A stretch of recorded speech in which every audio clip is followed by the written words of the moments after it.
Hello, ladies and gentlemen. I am one of your casters today. My name is Trevor Long. I am a Rocket League esports coach here in Springfield, Missouri for OTC. I'm joined today by Tyler. Tyler, is there anything you'd like to say? No, I'm just hoping for some great action day like we had last semester in the MOSEF Middle League, our middle school Rocket League championship. It was some great action, so hope for that again. Yeah, we have about 5 minutes before they're going to be joining in. We have Class 2, which I believe is supposed to be the larger schools in MOSEF or in Missouri that are playing. I don't know any of the players, um, and we don't have a whole lot of information here, folks. So what we're going to be doing today is I think Rico and I are both going to pick a player to follow, see who's kind of cooking on this first game or two, and follow them through the bracket. Hopefully, we see some good games. I do know there's at least a couple of grand champs in these games, so fairly high level, especially for a high school. Looking pretty good. Mr. Athlete, is there anything you're expecting out of these players today? Any flip resets? Anything special you want? I would definitely like to see. I want to see some passing plays. I think passing plays are going to be the big difference maker here. We did see uh, who is now a Missouri or a Mizzou player last year in Bubs. He kind of carried his team across the finish line. He's a very good player. He's still very good. Uh, well into SSL, I believe. So he did kind of do a 1v3 dance last season, but I think that we should see some good passing plays from some of these players, and hopefully they will get some cool looking goals, maybe some double taps, maybe a flip reset here and there. You have still not hit a flip reset in game, so and you are a college player. You're about to graduate, so if a high school player hits it before you hit it, I'll be very surprised. That's all the more benefit to him. That'll really help him get in that college career. Yeah, for those of you that don't know, Tyler plays at Drury University. They are also recruiting high school players to play for their team. So hit up Drury University Esports, or it's esports at drury.edu. Give them an email if you think your kid's got what it takes. Get some tryouts for a lot of different games. OTC, Drury, and MSU all have esports programs here in Springfield. So it's becoming quite a mainstream thing. You can definitely get a nice scholarship for playing video games, which when I was in high school was definitely not a thing. So, very interesting, very fun, very exciting times for some of these players. I'm looking to see, hopefully, this is kind of a recruiting pipeline for them. Get their name out there. Easy to send a link to a coach. Let them know that you won state or you got to Final Four in state. We are seeing 2v2 this season. How do you feel about 2v2 versus the 3v3 bracket that we did last season? Personally, I'm not the biggest fan of 2v2 in the competitive aspect of it, like a championship format. This brings us back to like the early years of Rocket League, which I did really enjoy that though, where they'd have the 2v2 tournaments at Worlds and stuff like that. Those were pretty fun to watch, but I don't know, in a championship setting, a 2v2, I just not exactly sure how it plays out in 2024. Well, 2v2 definitely does cater toward the more mechanical, toward the higher level end players. Um, you can really because you're literally half of your team having a 2v2 or playing in a 2v2 uh, can definitely lead to some lopsided games. One person can definitely take over. If Bubs can 1v3 last season, they can definitely 2v2. They can definitely 2v1 this season. So we're gonna let the players know that we're ready when they are. We did have a little bit of an internet problem at the facility. Apparently, we are both remote, Cassie from Springfield, so we are not at MOSEF State Finals, unfortunately, this year in person, but we're there in spirit. Hopefully, we can see this turn out pretty well. We're letting the kids know that we are ready for them whenever they are. And when they join, we will get this started. Again, I don't know any of these players. Have not seen or heard. We're going in just as blind, even maybe more blind than some of the parents in the chat. If you know that your kid is kind of a stud at Rocket League, I have no idea. So this will be interesting. Very interesting. 2v2 is the most preferred game mode by far of most players. I think it's because they can do the mechanics. Maybe I should have upped my mechanical. Maybe we say forget the passing plays. We just want to see quadruple flip resets into a triple tap off the back wall. Who knows? I think today, if we saw a nice double tap or a good flip reset, I'd call it a success. I'd be really happy to see that, especially in the state finals. That's a replay you save and never forget and watch back with your friends. Yeah, for the kids and the players and the coaches, um, thankfully I am fairly Rocket League. Uh, I've done a lot of Rocket League things in the past, and so I will be uploading all of these replays to ballchasing.com. So if anyone wants to watch their replays, relive the glory days, 15 years from now, they will be on Ball Chasing. I'm using my premium membership to upload all these replays today. So if you want them and you need them, you want to get a cool clip for a montage, they'll be there. They will be on there. You just search up your name, search up MOSEF State Finals as well. I'll probably put them under a folder, and you can go ahead and pull those into your own game and watch your sick clips. That'd be kind of fun. I did the same thing last season when we were at Classic Rock here in Springfield. Uploaded all those replays as well. So if you want to go watch Bubs absolutely dominate the field, and who is now a Mizzou player, Mizzou's a very good team. So I think those of you who are at home, maybe the parents don't understand, Missouri is weirdly a hotspot for very high-level players and high-level teams. Of the 8 teams that make CRL in the Western Conference, there's Western and Eastern, 5 of them very reasonably can be from Missouri. At least 3 of them usually are. So very, very high-level teams here in Missouri for no real reason. They're just here. So your kid could get on a very, very high-level team. Would be sick.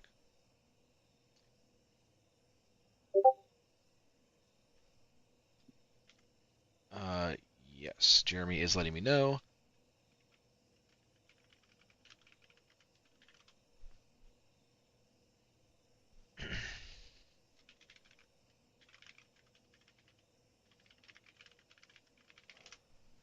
All right, and we're going to get started.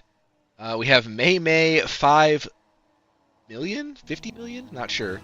I like Valleys. Valleys is the cleanest name so far in this lobby. I'm going to go with Toxic Toast 119. We got quite some names going on here. Who are you picking here, Rico? I'm going Toxic Toast. You're a Toxic Toaster. Okay. Toxic Toast. Valleys is going to go for a ground to air dribble. Doesn't quite get there. Toxic Toast is going to hit it away. And there's going to be just a rip from A Soldier 01, the only person we didn't say the name of. Rips it from the corner into the back post of the net. Taps it up to himself off the backboard and slams it in. Very impressive shot. I like that. That's my type of play style right there, for sure. Yeah, to start that play off, it looked like May almost went for an air dribble bump. It kind of got the Lindenberg team in a disarray on the defense. Yeah, we're seeing some already some nice mechanics. We saw a ground air dribble, now a walled air dribble from Toxic Toast. We might have quite a high level game. These players have all played an extensive regular season, all getting within at least the top 4 of their respective class sizes. So these players have already gone through somewhat of a gauntlet. They should be considerably well earned here. They have some nice shots, some good mechanics. Maymay's going to take it down the field in a nice transition, going to get it all the way coast to coast. Maymay, I think that's 50 million. I'm not going to count all those zeros. That's quite a bit. But they do get it away from the last person. Last back dives. That's the thing about 2v2 that we're learning so far is that one person gets beat. It's going to be very difficult for the other person to do anything about it. It is very difficult sending that last man in 2v2 because once you're beat, it's free net, as we saw right there. Tied it up 1-1. Yeah, 2v2 does not have quite the safety nets that 3v3 can provide. I'm not sure if you noticed it, Tyler, but Maymay does have a Season 9 Grand Champ tag on. I do notice that. Season 9 was a while ago now. Yeah, but it's hard to be washed when you're a teenager. You know, you can be washed when you're as old as we are, but if you got Season 9, even if they're a senior, They got a Grand Champ tag in their sophomore year. That's pretty impressive. It's true. Still 1-1. We're all knotted up here, trying to get a break here. Maybe it's down the field. Yeah, we are seeing Lindbergh and St. Dominic, very even matchup. I'm not sure what their regular season score looked like, because these teams may have faced each other in the regular season, I believe. So there might be some history here. It seems like we have a lot of aerials, a lot of defense coming out through the St. Lindbergh side. They're playing very well. They're really getting a hand up, not letting a whole lot of. They saw that shot from Soldier early on in the game, and they do not want that to happen again. Lindenberg has done really well on the defensive side with the pressure and cover. We're not seeing a lot of double commits. Seeing a lot of getting in front of the ball, right in front of the net, making those necessary saves. Ooh, Valleys is going to go for a sidewall double tap off the corner. Doesn't quite get there. Didn't quite have the separation from the wall anyway to put it on target to make it dangerous. But it was a nice idea. If I could see a sidewall skim from the corner into the net, that would be very impressive to me. Soldier's going to take it down the field. 1v1 versus May. Does get the demo off of the flick. Valley's going to try to do something with it. Doesn't quite have the angle for it. Pinches it off the ground. Almost gets it on target. Soldier's going to take it. Gets a little air dribble. We're seeing a lot of aerial play, much more than I would say we saw last year in the 3v3 realm of things. I think that's a big selling point of 2v2. Of course, in the spring, we will be back to 3v3, so that might make Rico happy. But 2v2, man, you can really get those air dribbles going, get those flip resets, get those more mechanical plays. I love to see it from these young high school players. Yeah, it looks like we have a lot of technical ability tonight on the field. A lot of air dribbles coming out in the first match, which is lovely to see. A little bit of mispositioning from St. Dominic, or from Lindbergh. Didn't quite get a goal out of it for St. Dominic, but we're going to see a little bit of ping-ponging, just kind of clearing the ball back and forth here. Good amount of control, though, I would say, for especially people that are not at the highest rank in the game. Not a whole lot of just booming it every time they touch it, which is a good thing to see.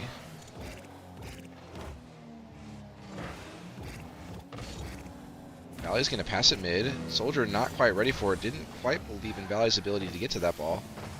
Also wanted to make sure that, if someone does whiff, it's very easy to get scored on. So if you don't think your teammate quite has the ability to do something, you can't full send really to prevent it from happening. Soldier's going to take it downfield, flicks one, shoots it upper 90 around the Lindbergh defense. May didn't quite have an answer for that. Soldier may also be a Grand Champ, handling the Grand Champ in that way. A very nice shot from him. I think Soldier's the one player we didn't talk about. We should have. That was a very nice flick. As well as catch up with that ball and beat the last man in the net. Yeah, Soldier is definitely a player that I think I want to watch. Their playstyle looks a lot like me. Just put it on target, see what happens sometimes. You do a little bit of the mechs every now and then, but sometimes just banging it hard on target will get you a goal from kind of nowhere. That is true. I think Toxic Toast is going to bring out something here in the last 15 seconds. Another shot by Soldier, trying to get something to protect that lead. Yeah, Valleys definitely has the cleanest name on the field with all these numbers floating around, but Soldier might have the cleanest play style. And May still, they're the only one rocking a Grand Champ tag, or any tag really for that matter. So very interesting to see. St. Dominic is going to go ahead and take this very first match. Off the back of Soldier, gets both goals, one from the corner and one from a flick into an upper 90 shot. Very impressive from every player, really. This is quite a close match. I mean, it was a great defensive showing in the first match. A lot of defense from the air dribbles. Honestly, I think Lindenberg, the next key to winning this next match is just breaking out of defense. Yeah, we did see a lot of defense. We didn't see a whole lot of bad defense necessarily, though. I think all the goals were earned. Nothing suspect, really. No bad touches in front of the net. No own goals. Nothing too crazy as far as defense is concerned, which is good. That's how you know that you're playing a little bit higher level Rocket League, is when the defense is not messing up too much to where they're getting scored on for free. See, Ace Soldier coming out with an air dribble once again. But we see the double commit coming back. This is how Lindenberg got their first goal in the first match. We're seeing a whole lot of full sending. There is a nice demo from Toxic Toast, being a little toxic himself there. Going for a demo off ball. Love to see it. No refs in Rocket League, so that is completely fair game. Toxic Toast also going for a turbo flick, getting the hit with the back end of his car there. We're seeing a lot of very aggressive play, especially considering what we did not see last game. Everyone is kind of sending everybody for these goal opportunities. Started off a lot more aggressive this game. Full sending from both teams. Kind of felt them out first match. Not really sending it for everything, but match 2, it's all on. Yeah, Soldiers put the ball up into the air a couple times already this game, and Valleys is just unabashedly going for the ball. Full sending. Gets a nice flick up and over up and over Toxic Toast, your player of the match. What do you have to say for that? I think St. Dominic's been practicing their flicks. They've been very consistent. Ace Soldier and Valleys are just consistently getting those flicks in the final third, and that's kind of their key to winning right now. Yeah, it came from a pretty favorable 50-50 into a quick flick. Maymay's going to put it back into the mid. Ace Soldier's going to cover. We are looking at Lindbergh being a little bit, or St. Dominic being a little bare on the boost side of things. They're probably not really feeling that very well. We're going to see Maymay maybe go for a Doomsday Dish. Valleys is going to be in the backward. Didn't really have a chance for that goal there. We're going to see a shot from Valleys. Nice block from Maymay. I have to say that I think that a lot of these players either currently are or might be in the future grand champs of their own. They're all very well positioned, doing a lot of mechs, a lot of air dribbles. It's looking like some high quality gameplay for this first match of the day. It is. Maybe he's gonna go for the air dribble. Gets bumped off by Soldier. Valley's gonna go for another flick. Back into the Lindenberg half. Yeah, Valley's full sending with no boost there. Very questionable.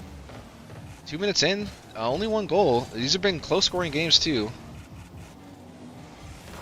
Toast gonna get a dunk. Valleys is backwards, gets a backflip, not ideal. Soldier is gonna take out the ball from his half. Valley's going up, maybe a double tap off the backboard, doesn't quite get it. And Soldiers puts it into the corner. Nice and easy. Would have loved to see the double tap from Valleys though. Now I think we might have another janitor in the making. It could be. It could be. Yeah, he does. Valleys doesn't quite get the double tap. There is a miss in defense. A very, very hard ball to save off the backboard there for just about any level of player. So can't really fault them too bad for that. But again, would love to see that double tap. Valleys is going to rocket one into the left-hand corner. Doesn't need double taps. Doesn't need the max. Just needs to shoot the ball. He stays composed here in the final third and just does well to put it in the top right. Didn't really need to. Just needed to tuck it home away from Toxic. Up 3-0 with 2 minutes and 24 seconds to play. How do you come back from this? It's going to be tough. The nice thing in twos is that, unlike threes, a 3-0 lead really is not all that crazy. Definitely still comebackable for these players. Especially, I don't really know what has changed, what's gotten into St. Dominic, but they've really been aggressive, sending the entire house. I think that they have seen maybe they have a slight edge in speed over Lindbergh, and so they're just sending everybody all the boost, all the mechs, going for double taps, going for flip resets, air dribbles, everything. And so far, it's paid off for them. It definitely has. It's put them up 3-0 late in this match. Toxitos is going to take it up to the wall. See what he does here. There's a lot more wall play this season. Oh, a whiff from the defense from Soldier. Very unlike them. I haven't really seen them really whiff anything yet. Oh! That's a tough miss, especially with only 1:20 left to play. That was a dangerous bump May had on Soldier there. Put him in a 1v0 on the open net. Yeah, as you like to say, put him in a chokehold. Really couldn't do a whole lot. His teammate just didn't quite hit the net. You really got to hit those, especially when you're already down by 3. Can't afford to give away open net opportunities like that. Soldier's going to tap it around one. Might hit it around the other. Doesn't quite get the hit that he wanted. Toxic Toast is going to just miss it. I think that we are seeing Lindbergh get a little flustered here. They know that time is running out. I think these matches are all best of threes. Are all, not best of threes, best of fives. So, you know, you lose 2 games in a row, now you're in reverse sweep territory. Mei is going to go ahead, put one into the back of the net off of a nice 50-50 into a self-pass. Valleys doesn't quite get the challenge there. Very questionable miss, especially, you know, you got 41 seconds left with a 3-goal lead. You really don't want to give up too many goals. It is true. St. Dominic is going to have to enter secure the win mode. Dangerous attack coming from Lindenberg. Mei back in. Toxic Toast gets bumped.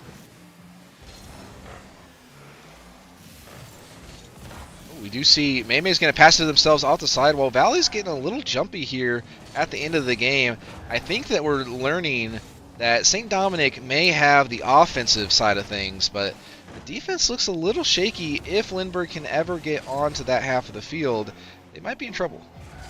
They've not been on the offensive half much, but in the last minute, they've turned it up trying to get those goals back.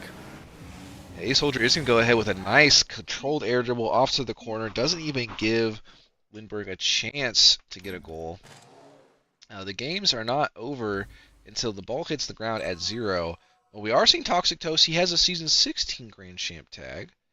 So it's at least 2 Grand Champs versus, probably 2 Grand Champs considering the other team is currently winning the series. Very high-level games coming out from these teams, especially, you know, we did this song and dance last year in the fall in the 3v3 realm, and there was only a handful, you know, not even that, of Grand Champs, and we're already seeing 4 here in this first match. And it's been quite a matchup, so you do love to see it. We do have another couple of games after this one, but if this is how most of the games are going to go, tight matches between all Grand Champs, we are in for a good day of Rocket League. I do agree with that. Now, one question is, does Lindenberg come back?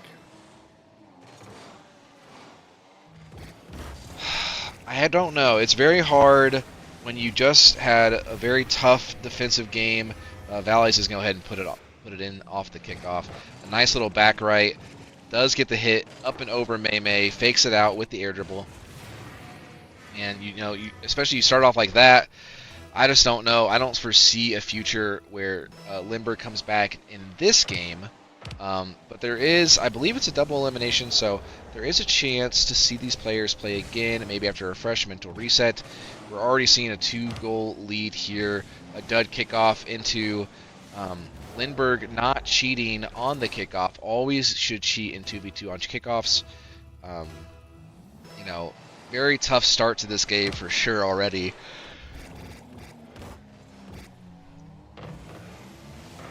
I think St. Dominic's realized that the more pressure they apply, the more goals they're going to get. Game 1, we didn't see this. Game 2, we saw a little bit. Game 3, they've really turned it on and started applying that pressure early.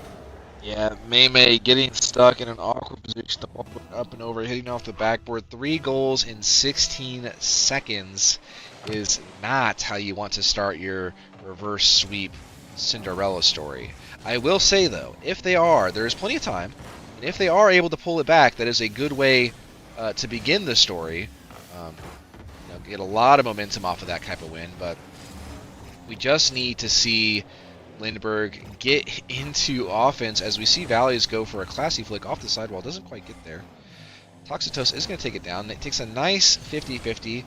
Mei following it across. Valleys has almost full boost and a dream. Air dribble into flip reset. Did get it on target. Mei gets up and puts a hand up. Now, I will say, as a high-level player myself, to a certain extent, at some point you stop wearing the Grand Champ tag because it doesn't mean a whole lot to you. And Mei and Toxic Toast are both wearing the Grand Champ tag. That may mean that they are new to Grand Champ. Obviously, Season 9 was quite a bit ago. But if a Soldier is so far past Grand Champ, Grand Champ's not a big deal anymore, we could be looking at quite a lopsided matchup. Maybe they are Grand Champ 2, Grand Champ 3. If they're SSL, they're probably rocking the tag. I'm not going to lie about it. But very high-level player for sure. And Values is right there with him, especially with the mechanical side of things.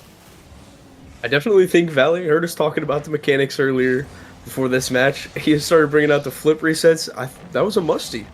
I did not ask for a musty, but we did get one. Yeah, he tried for a musty, he tried for a flip reset, he tried for a classy flick as well. He's doing a pre-flip into air dribble, only has 13 boosts to do it with, so ill-advised, in my opinion, to do that with 13 boosts. Not gonna be very successful doing that. There is a lot of rolling the ball up the wall. We are seeing St. Dominic take their time with the ball, get some good offensive pressure. A good shot from Mei Mei to be sure, but Soldier just bats it away like no big deal. Valleys gets a demo on to Mei Mei. Soldier doesn't quite get the flick that they're looking for. Gets saved away. We are seeing we're seeing a little bit more pressure here, but halfway through the game, you're already down by 3 in the first 16 seconds of the game. This is going to be a tough one to pull back. It is indeed. It looks like they've weathered the storm since over the last 2 minutes. A lot of mechanical plays coming out of Valleys that's been defended well by the Lindenberg side. An upper 90 shot, that might just be it right there. Yeah, slow motion pass into a slow motion shot. Neither player is quite ready to get up and go. We see Toxic toast. He presses the brake button, comes to a full stop before aerialing, doesn't go up the wall to defend that either. Couple ways they could have handled that a little bit easier to make life easier for them. Didn't quite get that save. 4-0 down. We're starting to get into throw the game mode if St. Dominic does not win this one. As Athlete would say, we are entering the territory of secure the win mode, and A Soldier is not entered secure the win mode. Double committing with Valleys on that play. But getting a very nice demo on Toxic, putting them up 5-0.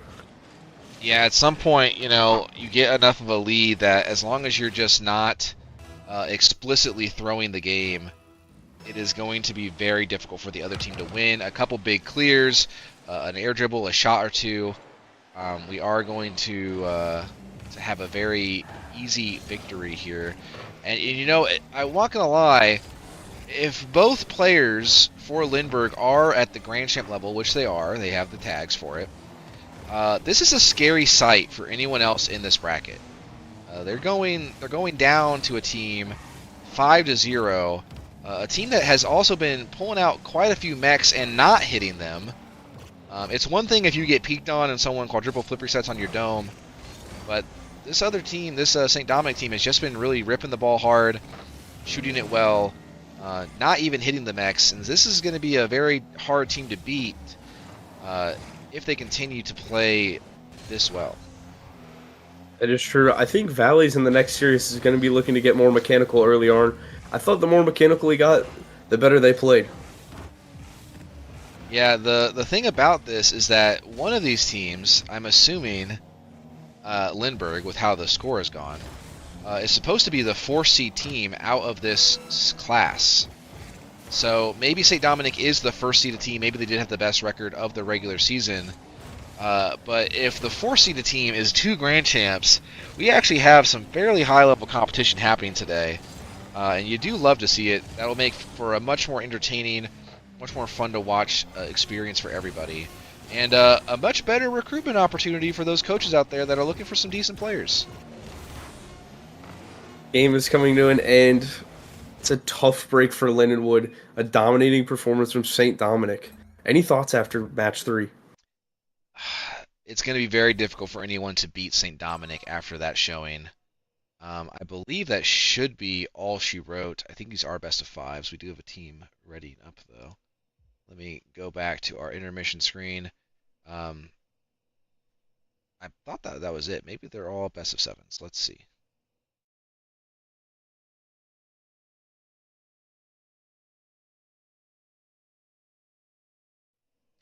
It does appear that they are best of 5s. I'm not sure why we're readying up. Let me message the tournament organizer. These are best of 5 or best of 7. The series before this, or the bracket before this, as we saw on screen, is a best of 5, where the winner, once they get 3, they are done. We will see what they say.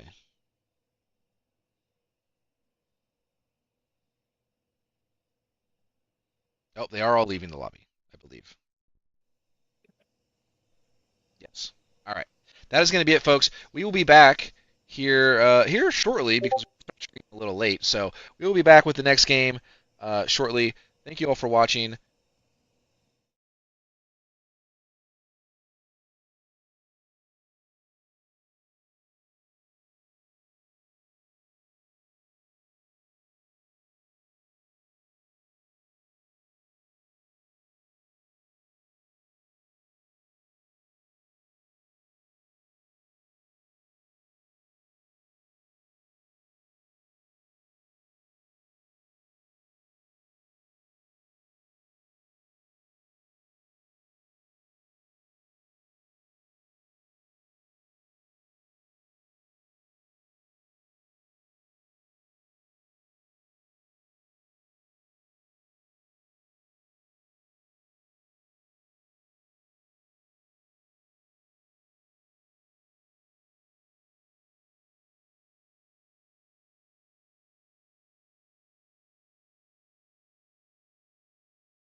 All right, ladies and gentlemen, we are back with two different teams this time. We have Fox and Republic High School going at it head to head today. I believe these are the third and second seed. We're waiting for them to join. We will see where they are at here momentarily. They're in over here. Okay, we're good. We're good to go, and they are. Like I said, last team the team that just lost was two grand champs. So I'm expecting some big things. You know, we started the day with some mild expectations, but I'm expecting some double taps, some flip resets, some cool stuff happening, some high level gameplay. My bar has been elevated for sure. Definitely agree with that. The bar has been set pretty high after the first match. We see Fox coming back after last year's good performance, making it top 8. Honestly, I think Fox can make a run for it this year, building on top of the program they had last year. Yeah, I don't recognize any names straight off the bat, so maybe Fox is just breeding success over there and just has tons of players incoming from their middle school. Because I believe Fox wasn't the biggest school out there. We are going to see a flip reset from Sir Willard off the rip. Goal bar has been achieved already. A nice air dribble across the map into flip reset. He does have an SSL banner on. So I guess that is what I should have expected. Yeah, that is definitely goal of the tournament right there. That was a crispy flip reset. Start us off and put Fox up a 1-0.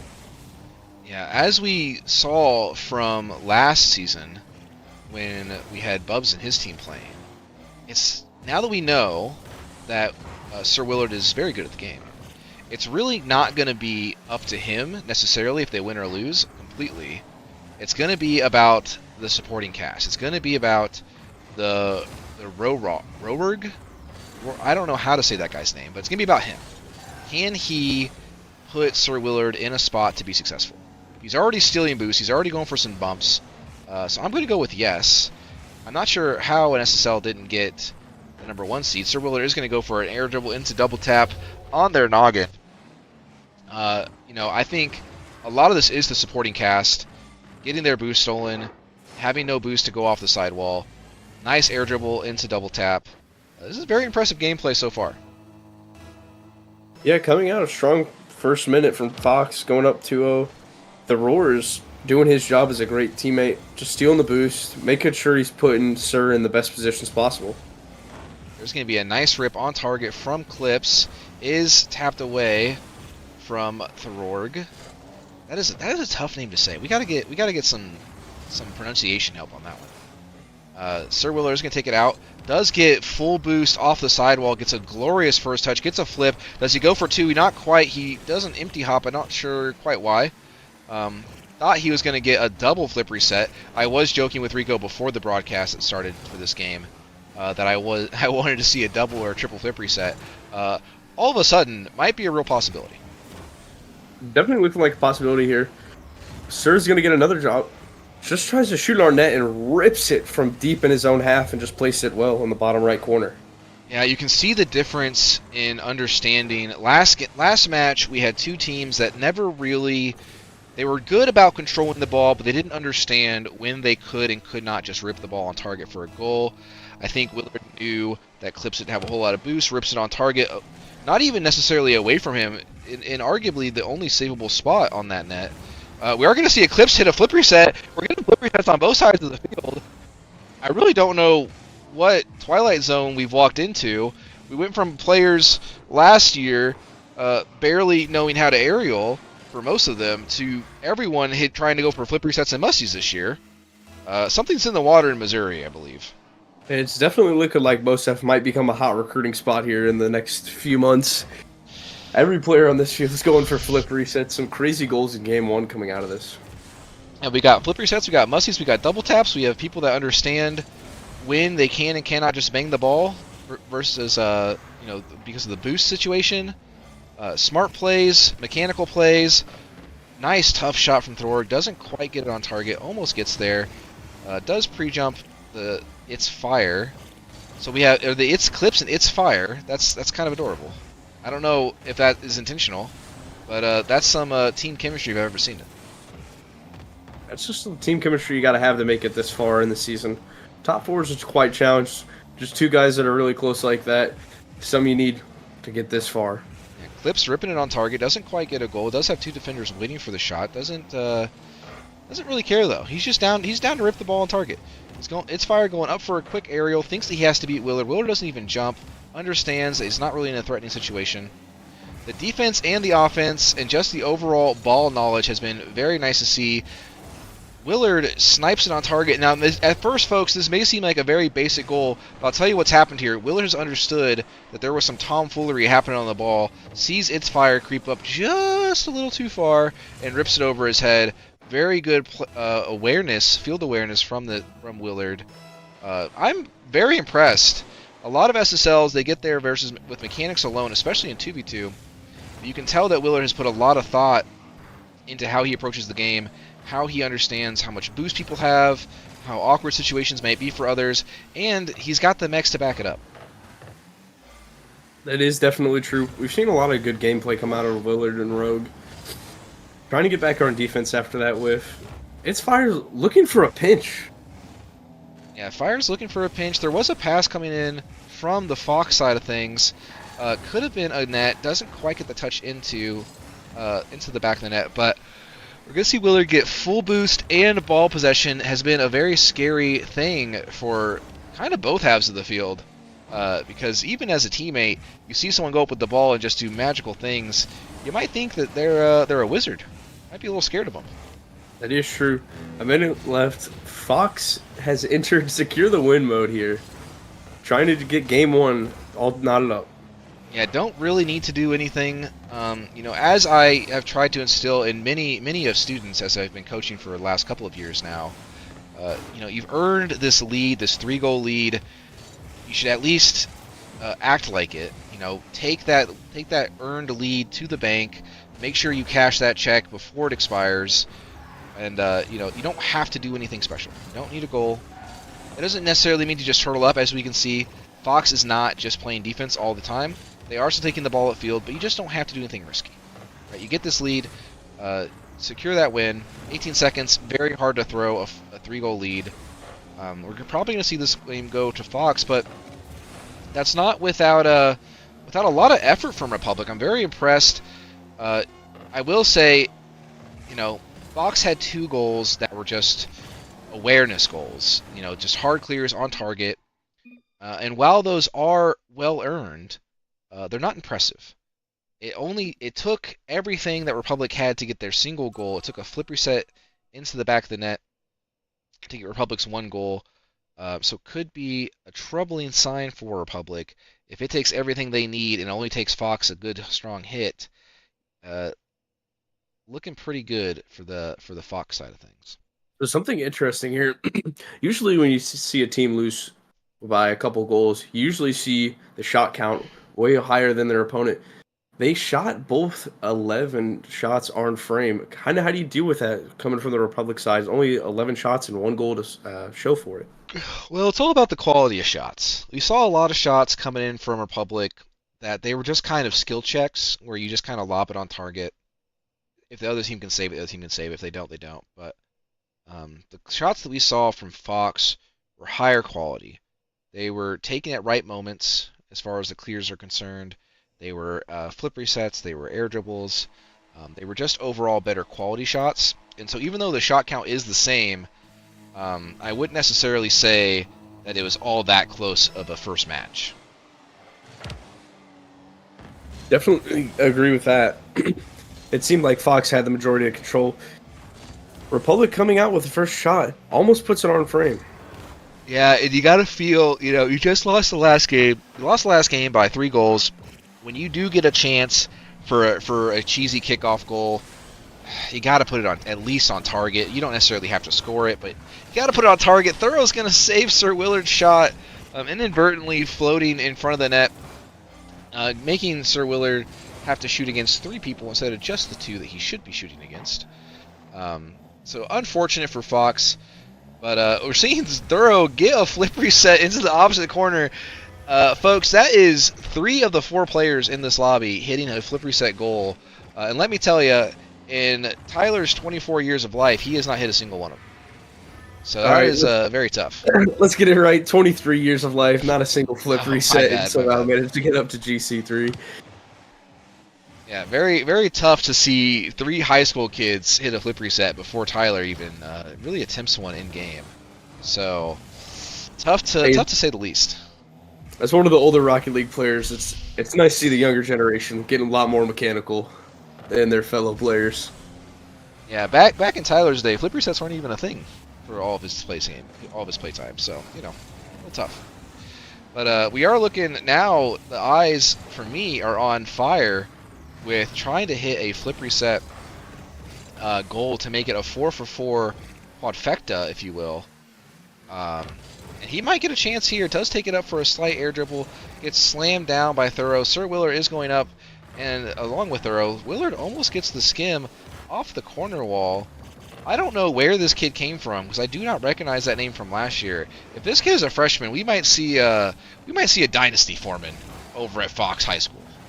There could be a 4P in the making if he is early in his high school career. Especially Thorough as well. He's hitting flip resets. He's going for double taps. Willard does miss the open net. As I give him some props, gets a little nervous, I suppose. Misses an open net. Thorough is low boost, doesn't quite get there, and Fire does get a nice awareness goal, smacking it on target. Almost didn't, though. We're really going to have to see them hit some training packs as far as shooting goes. You got to make sure you're nailing the opportunities you get when games are going to be this close. Yeah, when games are this close and you're playing opponents this high rank, you got to take every opportunity, whether that's a tap in front of the net or that's an open field shot because of a missed opportunity. Yeah, you really got to capitalize when you're playing at high ranks, especially against who, in my opinion, is probably the highest rank in the tournament. It doesn't get much higher than SSL, folks. And so when you get a score against that guy, you're really going to have to take it, going to have to cash that check, and it's been kind of questionable from Fox so far if they're able to do that. We're seeing a squishy save come out from the squishy saver. Doesn't quite get there the way that he thought. Went a little too fast for the ball, falls off the ceiling, keeps his flip, doesn't get the angle that he needs, but does put it in the back of the net. It was a very awkward ball to deal with, especially coming from that 50 in the midfield. Fox is up 2-1 with 2:25 left to play. Sir Willard might be going for another here. Yeah, he does get a nice, just hard shot on target. Bread and butter. The nice thing about being a high-ranked player, if you do have the awareness of where people are at on the field, generally you can get enough mustard on that ball almost every time to put it into the back of the net. It's really Sir Willard's play style is kind of adjusted in game 2. It's more not going for those mechanical plays, they're just kind of starting to put the ball in the back of the net whenever those opportunities arise. Yeah, Thorough is really getting into the face of Fire on every single attempt that he does try. Very impressive, because Fire is trying to take the ball up into the air and do some mechanical gameplay. He's getting slammed down pretty hard by the second best player on the other team. Yeah, that is true. Trying his best to just get a hand up, just trying to stop that offensive push. Yeah, Thorough is doing very well as far as not just supporting, but really being his own player. It'd be very easy to get outshined by an SSL, as Willard does just take a nice rip on target. Notices that the second man is a little out of his zone, a little out of the position on the corner wall, and shoots it far side of the net. Man, we are really seeing Willard he's really outbraining the side of Republic. Just calling him out for being in bad positions, shooting the ball hard, and it's working pretty well for Fox. It is indeed. Thero's doing the dirty work for Sir Willard. You know, it's important to do that stuff. So when you get those moments as a high-ranked player, you're able to take opportunities because your teammates cleared the field. And Thero really knows his role in this Fox team. Yeah, it's very difficult, even if you're SSL, to get these solo plays. You need a lot of boost. You need people to not really be able to challenge you very well. And Thurog is stealing boost. He's going for bumps, just like right there in the back of the Republic net. Unfortunately, Willard does shoot it directly at the only defender that could have saved it. Um, but again, we're getting into the win the game mode, secure the game mode here. 40 seconds, you're up by 3. The other team has to score pretty much once every 15 seconds or so,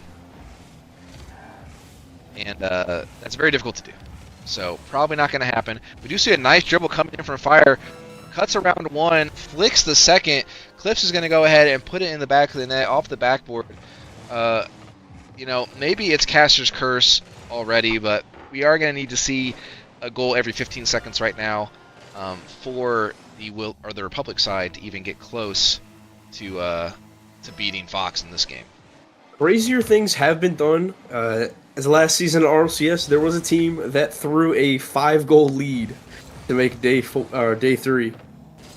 Yeah, they threw a 5-goal lead in the last 30 seconds of the match in the 3v3 game. That did happen. That is a real story, folks. I have also thrown leads, and I have been on the winning side of people throwing. So, can happen. Does not look like it's gonna happen.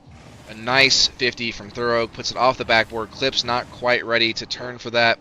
Willard gets up and over him, slams it down. He's rocking 3 different seasons of SSL rewards right now, between the goal explosion, the banner, and the decal he's wearing. So he's hit SSL and gotten rewards at least 3 times. I've only done it 4 times, and I consider myself to be fairly competent at the game. So very impressive. It went on a game 2, going into game 3. What are kind of the keys for Republic to win this next game? They just keep getting caught out of position, and that's almost one of the worst problems to have, because it's very, it just takes a lot of hours to understand where you should and shouldn't be, as far as gameplay wise goes. So you really just got to make sure that you're able to cover your net when you can. Willard has called them out, I think, 3 times this game, 2 times last game, just banging the ball hard on target, where they physically cannot get to, and it's just been a goal every time. So you really got to be able to cover that net, make sure that you are in a good position to get back to the net, especially when Willard has the ball. And the play that worked for them was a nice to take one player out of the play, and then a flick to get the other player out. And that's what it takes to get a goal. It's an uphill battle. If it takes flip resets and beating 2 people to get a goal, we're going to be having a hard game for Republic.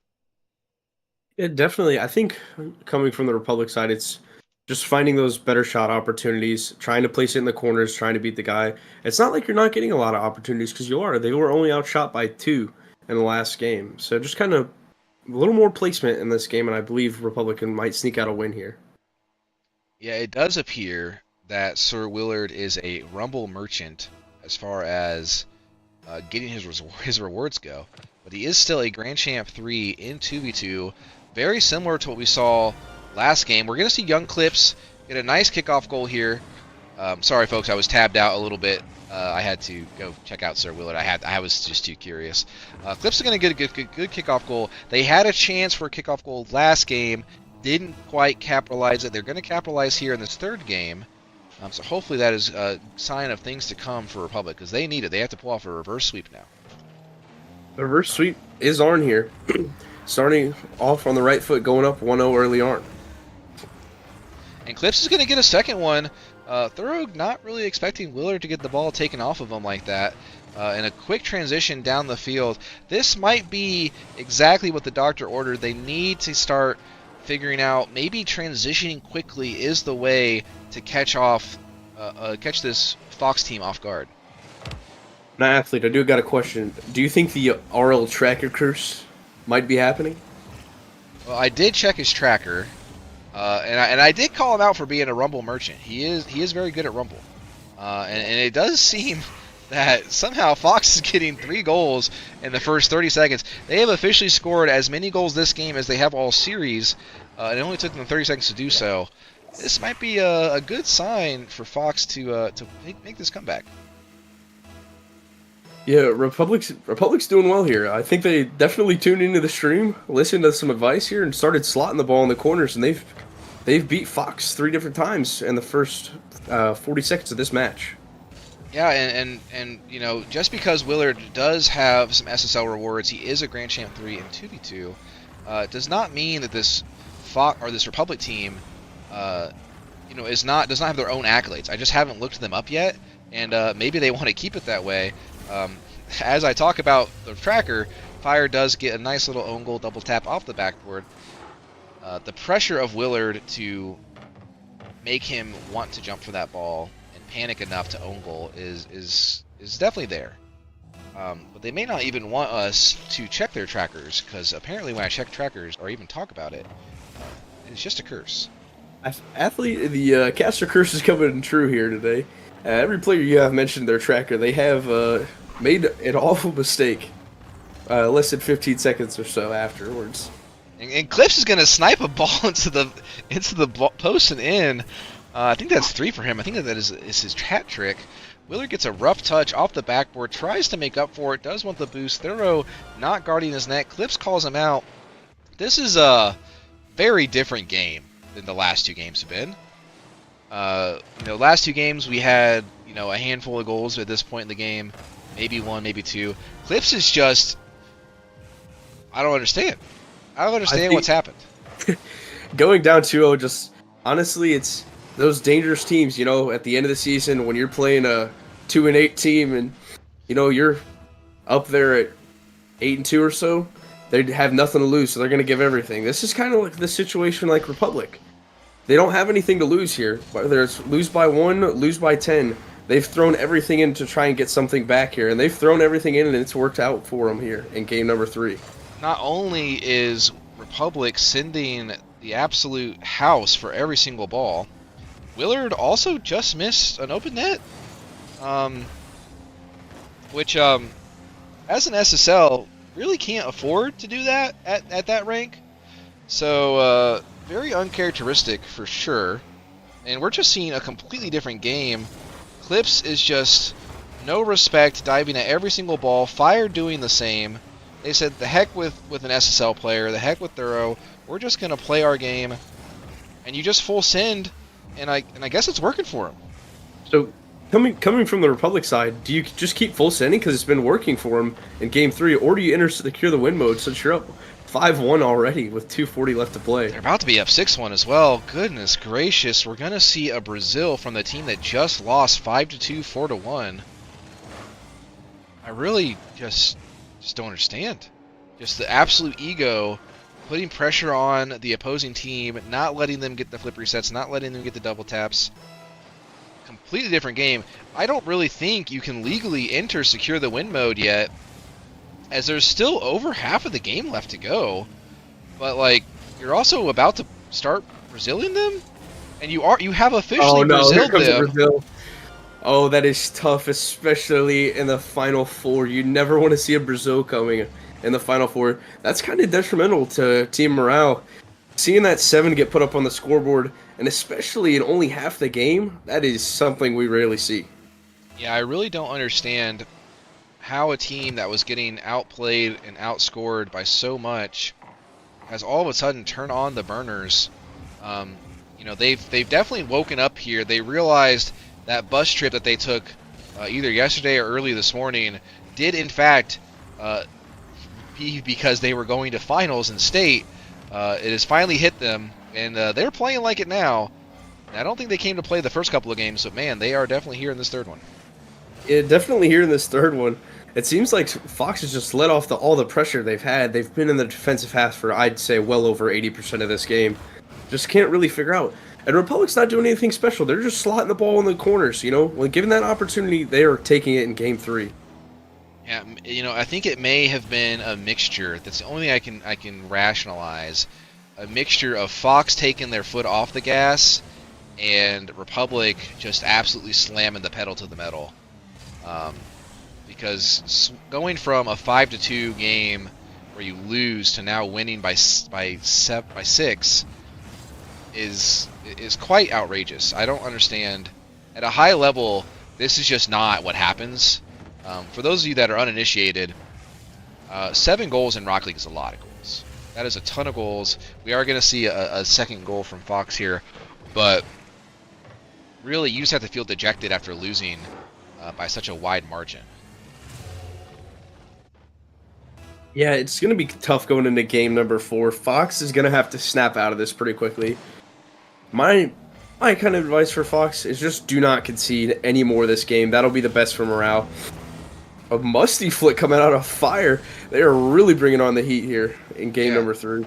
I don't know where the ego comes from to try for a musty flick when you're winning by 5 with a minute left. That is absolute ego from Fire. And he's not even the one that has most of the goals for his team.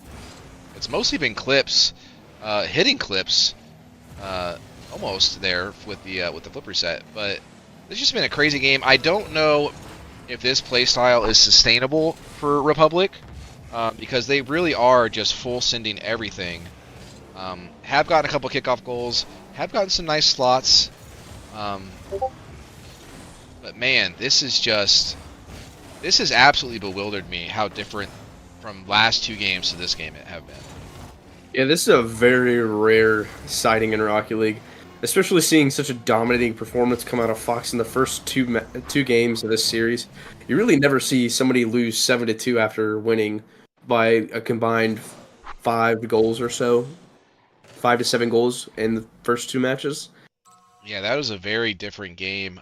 We are going to see our very first game 4, though, folks. I have been forgetting to change the map, so I'm going to go ahead and do that before I forget to do that.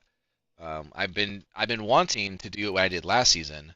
It was a little easier when I wasn't running the entire production, but I want to do the actual rotation for RLCS. So we're going to go ahead and put it on the RLCS map, which is this one, my favorite map in the game, coincidentally. We're getting into this next game. Really, I think it's going to be telling. I think whoever scores first in this next game is going to be the victor of maybe this whole series. No map changes. Ah! Oh no. Rip. I'm not allowed to change the map. Very sad. I wanted to do some fun. So that's okay. But yeah, I think the person or the team that scores this very first game. Is it Dusk? I believe it's Dusk. Oh, it's in the rules. Rip. Okay. No map changes. Very sad. Manfield Knight it is. I think whoever scores this first game is going to be the victor of probably the whole series, especially if it's another beatdown like we just saw. Very, very difficult for the opponents to come back from that.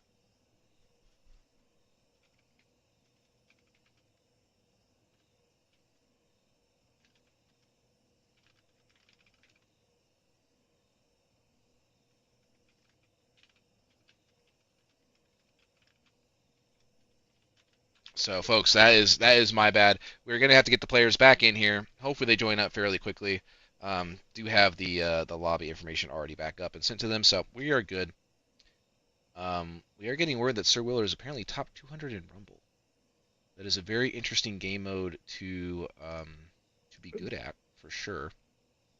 Unfortunately, I don't believe we will ever see Rumble in the MOSEF playlist. It's actually been a blessing to have 2v2 this season, allowing a lot of smaller schools to play, and even a couple schools to have 2 or 3 teams.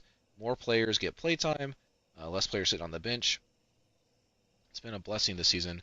Tyler, have you been able to join me into the? I did, but we had changed maps, and then everybody left again. They're not able to join my lobby. But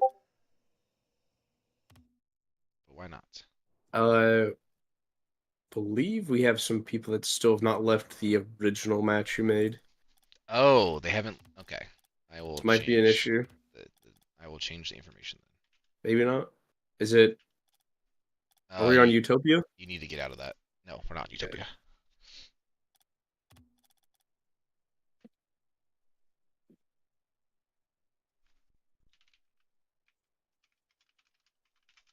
All right. I did not mean to ice the team that just won. That is my bad.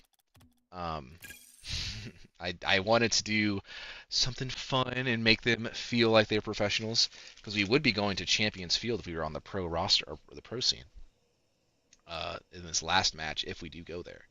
But yeah, really, really nice to see Game 4, not just straight blowouts all the way through or until finals.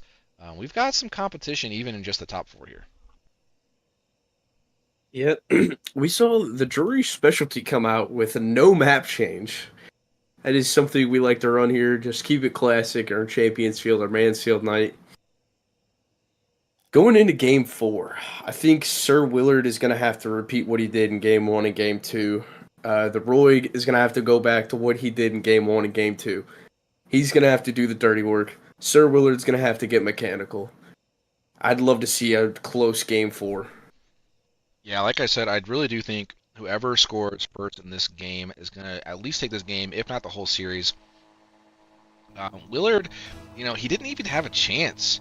They really were not on offense enough last game to even try for a flip reset or anything.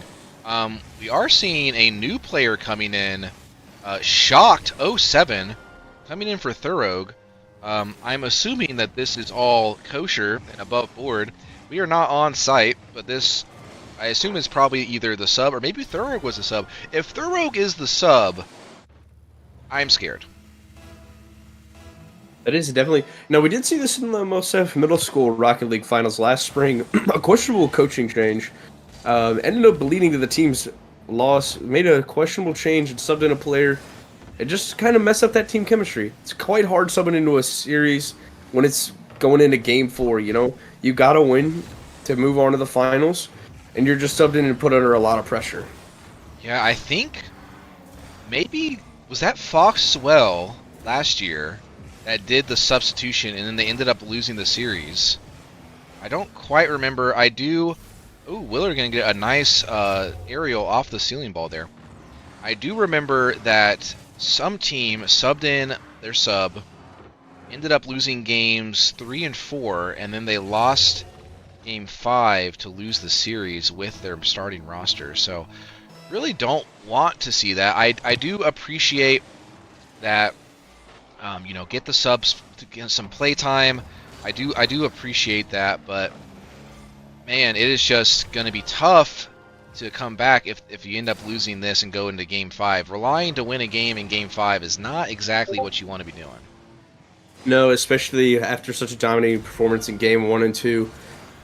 Republic is just taking over the momentum. It's just unrelentless pressure in the offensive third.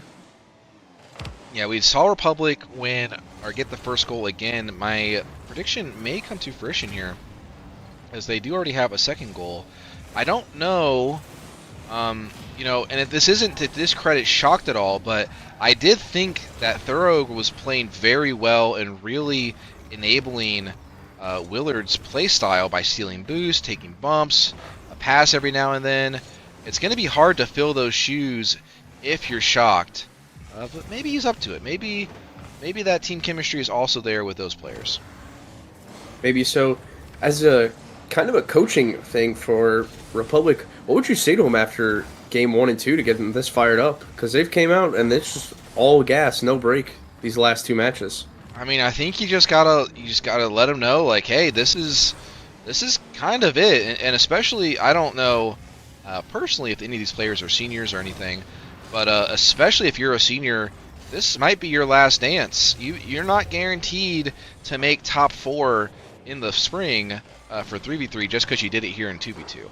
So, you're gotta soak in the experience, and you just gotta go out there and give it your all. Just like any sport, when you're in finals or conference or whatever, if you're not giving it your all, you're probably gonna lose the game. That is true. It's a lot of stress on these players playing for their possible final time at such a big stage. Yeah, nothing is guaranteed, although Fox does seem to have quite the dynasty going here as far as Rocket League players go. You are not guaranteed to get back to this point. And you have spent the better part of the last 3 months playing matches every week, trying to take down teams that also really want to be here. Clips is going for another goal. This has been a very close game. Clips getting up there very fast, putting the ball right behind Shocked. Shocked rotate into the middle of the net, can't quite cover behind him. Going backwards in Rocket League is very difficult. But yeah, you're not guaranteed anything. So when you go down 2-0, you just got to tell your players, like, listen, this could be it. You might not come back. You got to play all the way. Just go full send for everything. And so far, it's been working out very well for them. It has been very well for Republic. We see its Fire's going to take it 1v1 here. Sir Willard's chasing behind. Gets it over one. Unlucky touch there.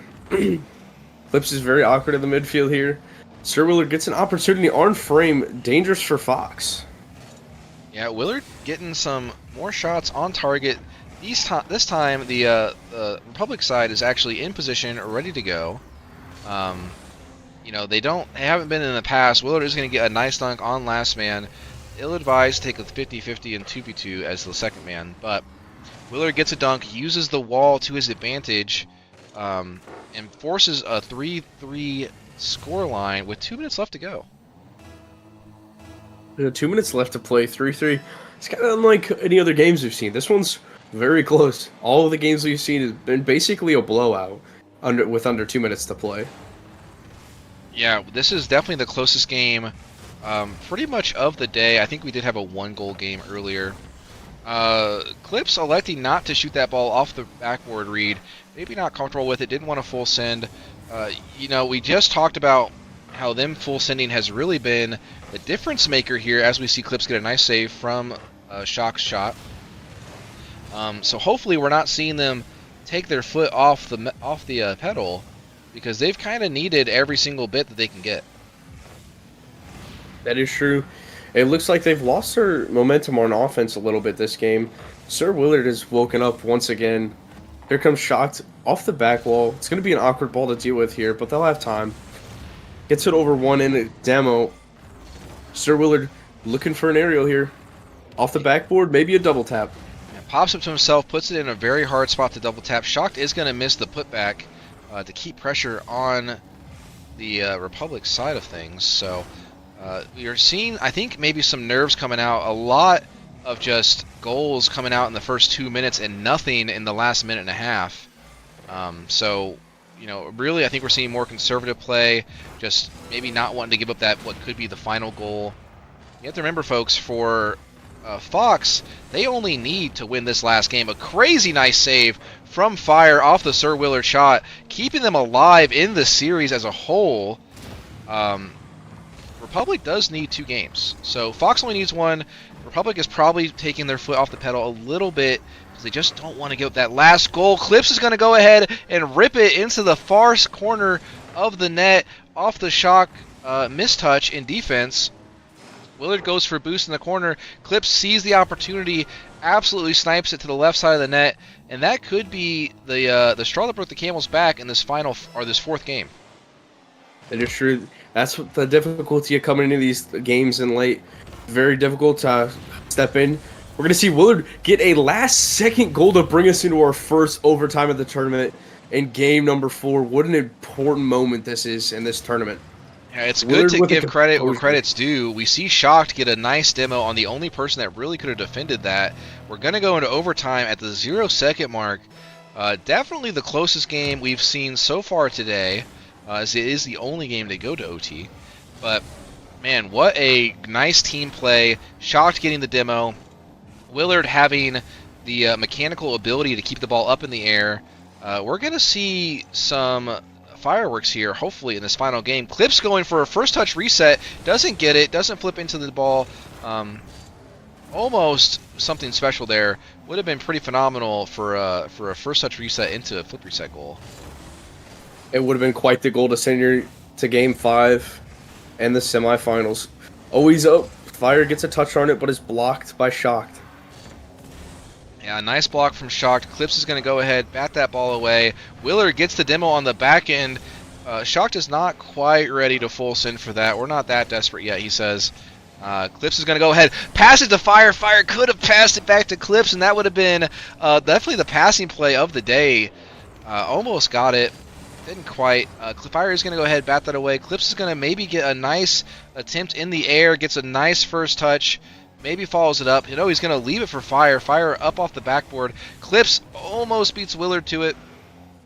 Fire is in a very particular situation here. Willard is going to go ahead and drive it into the left side corner, calls him out on the pre-jump, and that is going to secure the win for Fox. A nice, smart play. A 1v1 situation, very difficult for Fire to deal with. As soon as he jumps, he is a dead man walking. Willard drives it behind him, and that's going to be all she wrote, folks. What a nice series just for a top 4 matchup. It's definitely a nice series. It looked like that last play, Sir Willard went back to his rumble ways, and he had that spike specially. That ball was glued to his car and just drilled it right around. It was a tough ball for Fire to deal with. Low boost. Teammates up the field both doubled for that ball, trying to get a goal late in the overtime. It's a tough way to go for Republic, but I don't know about Fox. They were kind of iffy in those last two games, so moving forward, it's going to be a fun matchup to see. Yeah, Fox may make it to the finals, but they're going to have a hard road ahead of them as they are going to be playing the team that won last bracket as well. So GC3 versus GC3, if I'm recalling correctly.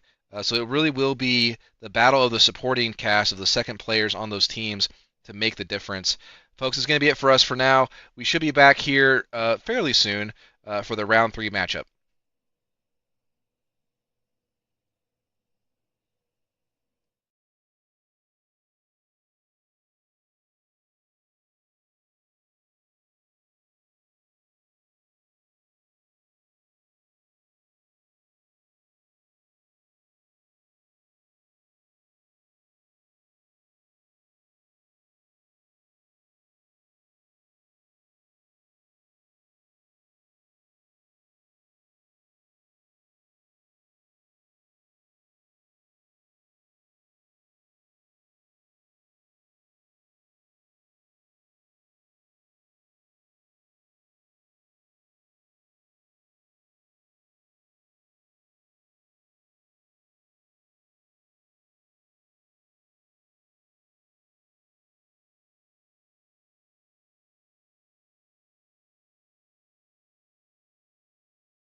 All right, ladies and gentlemen, we are back with the third place match between Lindbergh and Republic. Back on Manfield Night, of course. We're gonna see Clips. Clips is back already. The Grand Champ 3, very good at the game. Very surprised to see Fire. Folks, afterwards, I gotta check the trackers, right? I gotta make sure. Fire is only a Champ 1 player. I thought he played pretty well. I thought he did very well. But we're going to see who can win the matchup between... We got the highest ranked player in Clips, we got the lowest ranked player in Fire, versus two very similarly ranked players of Mei Mei and Toxic Toast. So we're going to see who can win this matchup. If consistency throughout the team is more important than someone peaking, who knows? It's a disappointing result coming from both these teams losing that first match. Maybe getting to play in the losers final, but still, you have the chance to bring some hardware home to your school and make them proud. Yeah, I would love to see. I just want to see a good match here because I think it's very difficult. You get to this pinnacle of Rocket League of Grand Champ, or maybe even a little bit higher, and you come to state finals and you're feeling good, and then you go against a Grand Champ 3 or an SSL player, and that's tough to deal with. You spend all this time, and so you really want to get a decent matchup going. Clips and Fire played a heck of a game last game. They might be able to play a little bit more conservative this game. Clips does miss the potential open net shot there. Kind of a difficult angle though, so not going to fault him too bad for that. This is shaped to be a pretty good game as well. I never checked Mei Mei and Toxic Toast rank tracker because they have the tags on, so I know they've at least hit Grand Champ. And so far it's been pretty close. Yeah, it's been a close game. Been really back and forth. I think one thing to note is Fire's playing well above his rank, and he's holding his own and extremely well. I think it's great to be a role player as a teammate for Clips. Yeah, I didn't really foresee him being any lower than at least Grand Champ 1, especially after how closely they played Fox High School. So to see him be a peak Champ 1 really threw me off guard. I think he's been playing very well today. For whatever reason, maybe he is peaking, maybe Clips is kind of directing him on what needs to be done to be successful, who knows. But regardless, playing very well. He was the only one that didn't get a flip reset goal in that last series, so if he could have done that, I would have been very impressed. Yeah, he's been a great teammate. I don't know if Clips can really ask for necessarily a better teammate than how Fire's been playing with him. Mei Mei and Toast been playing pretty well too. Not really a whole lot of double commits. No tomfoolery again from these players. We're seeing very few mistakes in defense. Maybe the execution of offense is a little lackluster sometimes, but that's really the only downside I've seen from most of these players today. Yep, here comes Maybe with another opportunity.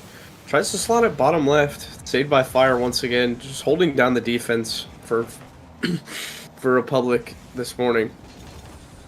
Yeah, we're seeing, very low scoring games. I believe Mei Mei and Toxic's first game really was low scoring as well. So that may be due to the lack of offense. That may be due just to good defense, really. Mei Mei is going to go up in the air. Does try to get a flip reset. Does scoop it pretty well, actually. Not on target. Toxic Toast does overextend a little bit, trying to get for a demo. Mei Mei is going to stop Clips' advances on the goal. Good 50 for Fire. Shot from Clips close. Great save from Mei Mei. Mei Mei is going to look for an opportunity here. Maybe another flip reset. Gets the dunk, and it's 1-1. What a dunk that was. A crucial mistake catching that ball by Fire. Yeah, Mei Mei makes the right decision, trying to transition down the field quickly. And a lot of times in Rocket League, if you make the right decision, you will get rewarded in one way or another. Happenstance makes them fall into the dunk to get a free goal, but they got rewarded for doing the correct thing, which was transitioning quickly while the other team was overextended. Yeah, that's something we haven't seen much from Republic, is the overextending. They really didn't get beat from overextending. They got beat by sitting on their line and just getting starved by Fox. Yeah, Fire goes for a crazy off-angle double tap attempt. Tox is going to stand in the net. Doesn't have a whole lot of boost, but does have his car, and deflects that shot away from them. It's going to get a nice little bump as well for Maymay to clear the ball out. We might have an all-time series here, folks. Maymay shanks it just slightly left. Can't quite get the goal, and we're almost going to go into overtime for the second game in a row between the two series here.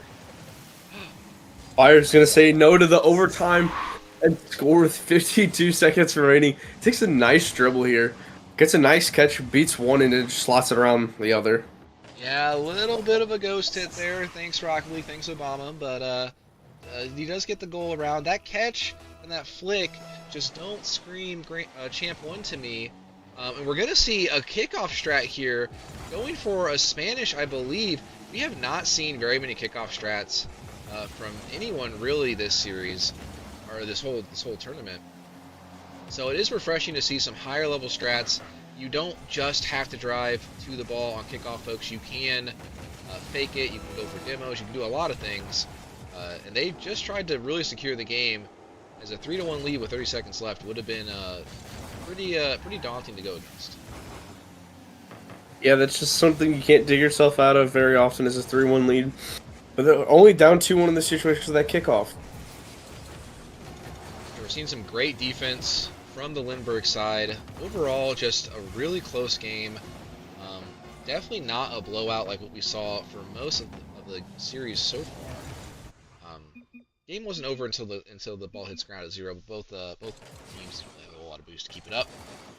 Yeah, Fire really doing well there. Got a goal of his own. Got the not the game-winning goal, but got the go-ahead goal, I guess, at the very beginning of the game. A nice little comeback there, and yeah, just the quality of gameplay this season compared to the last time we saw MOSEF, or last time we were here casting MOSEF, has been greatly improved for sure. I definitely say it's greatly improved. I mean, the mechanics are off the charts today compared to what we've seen in the past. There's team plays all over the place. The defense has greatly improved. There's amazing saves. All these players are putting it out on the line for this losers final here. Yeah, this has been quite the game. Just a one-goal game. I really thought we were going to see back-to-back overtimes between the last game of the last series and the first game of this series. Definitely an overtime is in the cards, I would say.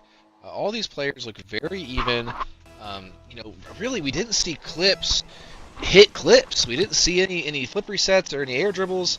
And he is, as far as I'm aware, definitely the highest-ranked person in this game. Yeah, I don't think it was necessary for him to get super mechanical last game. They just went back to the simple roots of just playing simple car soccer with Fire. Yeah, Fire getting some nice 50-50s, keeping the pressure, getting a demo or two here and there. Maymay goes for the bump, almost gets a goal on the back end of it. Very close to just 1v2ing there for the first goal of this series. You have to think that Maymay wants some revenge.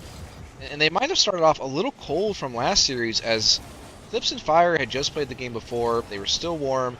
Literally, their controllers were probably still warm from the first match. So Limburg might have started off on the back foot here. We are going to see Maymay redirect the ball off of Toxic Toast's pass. A very nice shot. Shouldn't really have been necessary because Toxic Toast should have put it on target, but Maymay cleans it up and puts it in the back of the net. That's like a good old passing to play to start us off here. That's usually you want to finish the song yourself. Sometimes you need help from a teammate, which is always good to have there. I'm getting word from our correspondents that are on site. Therog just wants to be called Rog, and thank goodness for that. I did not know how to say that guy's name. So we are in business for the finals. A nice shot from Toxic Toast is deflected away by Fire. It was a very hard shot, but the thing about Rocket League is, even though it's physics-based, just because you hit the car hard, it doesn't mean that's going to be. The car's not going to move. It's not going to get pushed back into the net like it would in real life. It's just going to straight up be a brick wall, and not going to be a goal for you. Whoops. Well, a few seconds ago, got a very lucky mid boost. Still able to keep the pressure in because of that. He's stolen. Stolen Lindenberg's boost again. Lindenberg is just trapped in here, starved, and another opportunity. Clips has hit the post twice in the last 15 seconds, trying to get back on defense for this dangerous ball. And we are going to see some demos. Clips gets his boost stolen by Fire off the respawn. Should have been a goal. We're seeing, I think, some nerves. That's probably the third or fourth open net that could have been scored between the last two games that just wasn't quite taken care of. And Fire's going to go ahead and own goal on a horrific first touch. Got turned around on the wall. And you hate to see it, folks. He's been playing so well, been playing well above what his rank has been. And just a slight moment of regression leads to an own goal. Yes, that moment of hesitation going forward and that unlucky touch off the wall. That's where that pressure comes in these finals. You know, you just make one silly mistake and now you're down 2-0 with only half the game left to play. Yeah, only half the game left to play, but you have to remember that this... Ooh, we're going to see a nice shot from Fire. All right. You have to remember that this Republic team is ahead in the series so far. So they are really the ones that are aggressing to get another point on the tally sheet. Fire is going to go ahead and rip that goal. Going to, kind of repay for his mistake. He let in a free goal, and then he's going to go ahead and get one back. So you'll love to see that. That's a good character arc building moment there. Yeah, it's definitely the character arc. I think that's what we needed. We just needed an own goal so they can make the 2-goal comeback. It just wasn't enough of a difference yet to, say it was a comeback. Yeah, Fire, the champ one, doing the Rico special with a 2-tap air dribble into a goal. You'll love to see it. He's already made up for his mistakes twofold, really. Yeah, he's definitely... Here comes the kickoff strat again. Here's something we like. A pass a little behind Fire. Fire's going to be able to beat one off the back wall. Gets a touch to it. Mei. It's going to take a 2v1 here. Clips is very awkward in the midfield. Goes up for an air dribble. Tries to get a bump. Fire's left alone in the backfield. Yeah, Fire's got all the boost, however. Mei does have some left. Fire's going to try to put it in the top corner. Clips is going to go ahead and take out the trash in Bass. DU Bass's style. There's a mistake in defense, and Clips is going to be there to put it away. Snipes the opposite side of the net. Mei cannot get back to it.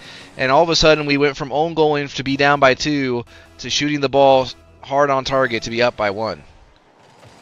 Yep, that's just the nature of MOSEF. Never know what's going to happen minute to minute. It's Clips going to go for an air dribble here. Fire underneath him. A little risky play considering they just went up by 1. Fire's going to get a nice slow roller with full boost off the sidewall. This is what Champ 1's dream about. It gets a nice 50-50. Almost takes out Toxic Toast on the ground for the demo. Man, that could have been something special. We would have had to change the names around if Fire would have hit that clip. He's got to be the guy with the name Clips at that point. We're going to see a rushed touch from Toxic Toast. Clips is going to put it into the back of the net, just over Mei's head. I don't know how we went from being down by 2 to being up by 2 in the span of like 2 minutes after own goaling, but we take those here at MOSEF. That is true. An awkward game 2. What a turn of events for Lindenberg, just going up 2-0 early in the match to being down 2-0. Yeah, Lindbergh even puts a nice shot on target. Fire is, I know I keep saying it, but I just really don't see Champ 1 play style in Fire. He's getting nice saves, he's getting good aerials, he's getting solid air dribbles, good shots. I really don't understand. I understand he did the own goal. I think that might be the only own goal of the day for this entire tournament. But man, he just has been playing out of his mind as far as a Champ 1 is concerned. Yeah, it's been a super high quality tournament. Not a lot of goals that really make you question like what that player was doing. All these goals have been very well deserved overall. Yeah, we're seeing Demos on the back end, gonna snipe it just in front of Mei. A little too hard for them to save. This is a best of 7 series, folks. So even though we will probably see Republic go ahead here, there is still plenty of time for Lindbergh to pull it back. But man, really losing your 2-goal lead in this type of fashion, this quickly and by this much, it's definitely a momentum killer. So with these kickoff strategies, Republic has started to use them every single kickoff. It's kind of bringing all the tricks out of the bag way too early on this series. In case you need one of those late in the series, Lindenberg would have no idea what you brought out, but now they kind of have something in the back of their mind to think about is Republic going to do something crazy on a kickoff here? It's a double fake kickoff, something that is very rarely seen. Yeah, we're definitely seeing all the kickoff strats. This isn't a double elimination tournament though, so win or lose, this is their last match of the tournament of their season. So I do think it's fair to bring out some kickoff strats. Now, would I bring them out when I'm up by 3? Probably not. Would I bring them out in game 2? Also probably not. You really got to save some of those tricks, and really just a solid, nice, fundamental, sound kickoff is kind of a kickoff strat in and of itself, as it can easily lead to a goal for you. We are going to go ahead, see Republic, put the ball down. Again, losing a 2-0 lead and ultimately losing the game 5-3. That's going to be a tough one to come back from if you're Lindbergh. Yeah, that's going to be a tough one, going up 2-0 early in the match and then ended up losing by 2. Going into match 3, kind of what do you think the keys are for both sides here? I really do think that Fire has been playing absolutely phenomenal, especially in one. But I think a lot of that is because Lindbergh is not pressuring and not putting on a lot of speed on Fire. I think that you'll really see Champ 1's crack under pressure, and if you start stealing their boost, if you start taking shots, hard shots on target from almost any distance, I think you'll start seeing Champ 1 really lose their confidence, and that's kind of what they need now. They need to shut down Fire, because Fire has been the difference maker for sure. Definitely agree with that point. I think if you shut down Fire, it takes a lot away from this Republic team. We do see Clips try to hit a clip with the ceiling shot. As an 1800, you just started learning ceiling shots, so very impressive to see a high schooler doing it. It is impressive. They're getting a lot more mechanicals than these days. Back in the old days, we didn't know we could go off the ceiling. We're seeing air dribbles from Clips. Toxic is going to go ahead and shut that down, but again, Fire might be coming in hot, and he does. He gets it on target. Clips full sends as well. I think that this Republic team just had such good experience, or got such good experience from full sending against Fox and just really going for every single ball. It's been very difficult for Lindbergh to fix that. Fire getting a flip reset to go under one and over another.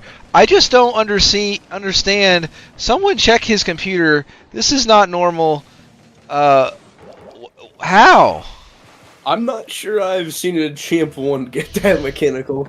That was actually an insane play to catch the ball in air, get a flip reset, and around another defender. Beating 2 defenders like that in the finals is something you'll never forget.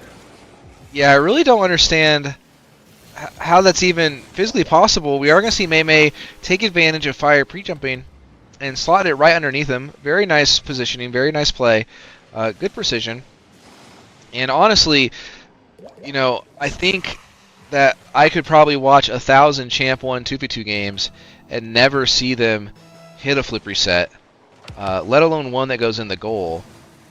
And he just did it here live, so that's pretty phenomenal. I do think that if it takes something phenomenal like that to score, you might be in trouble. But as we've seen Republic score in plenty of other ways, that's obviously not the only way that they are able to do so.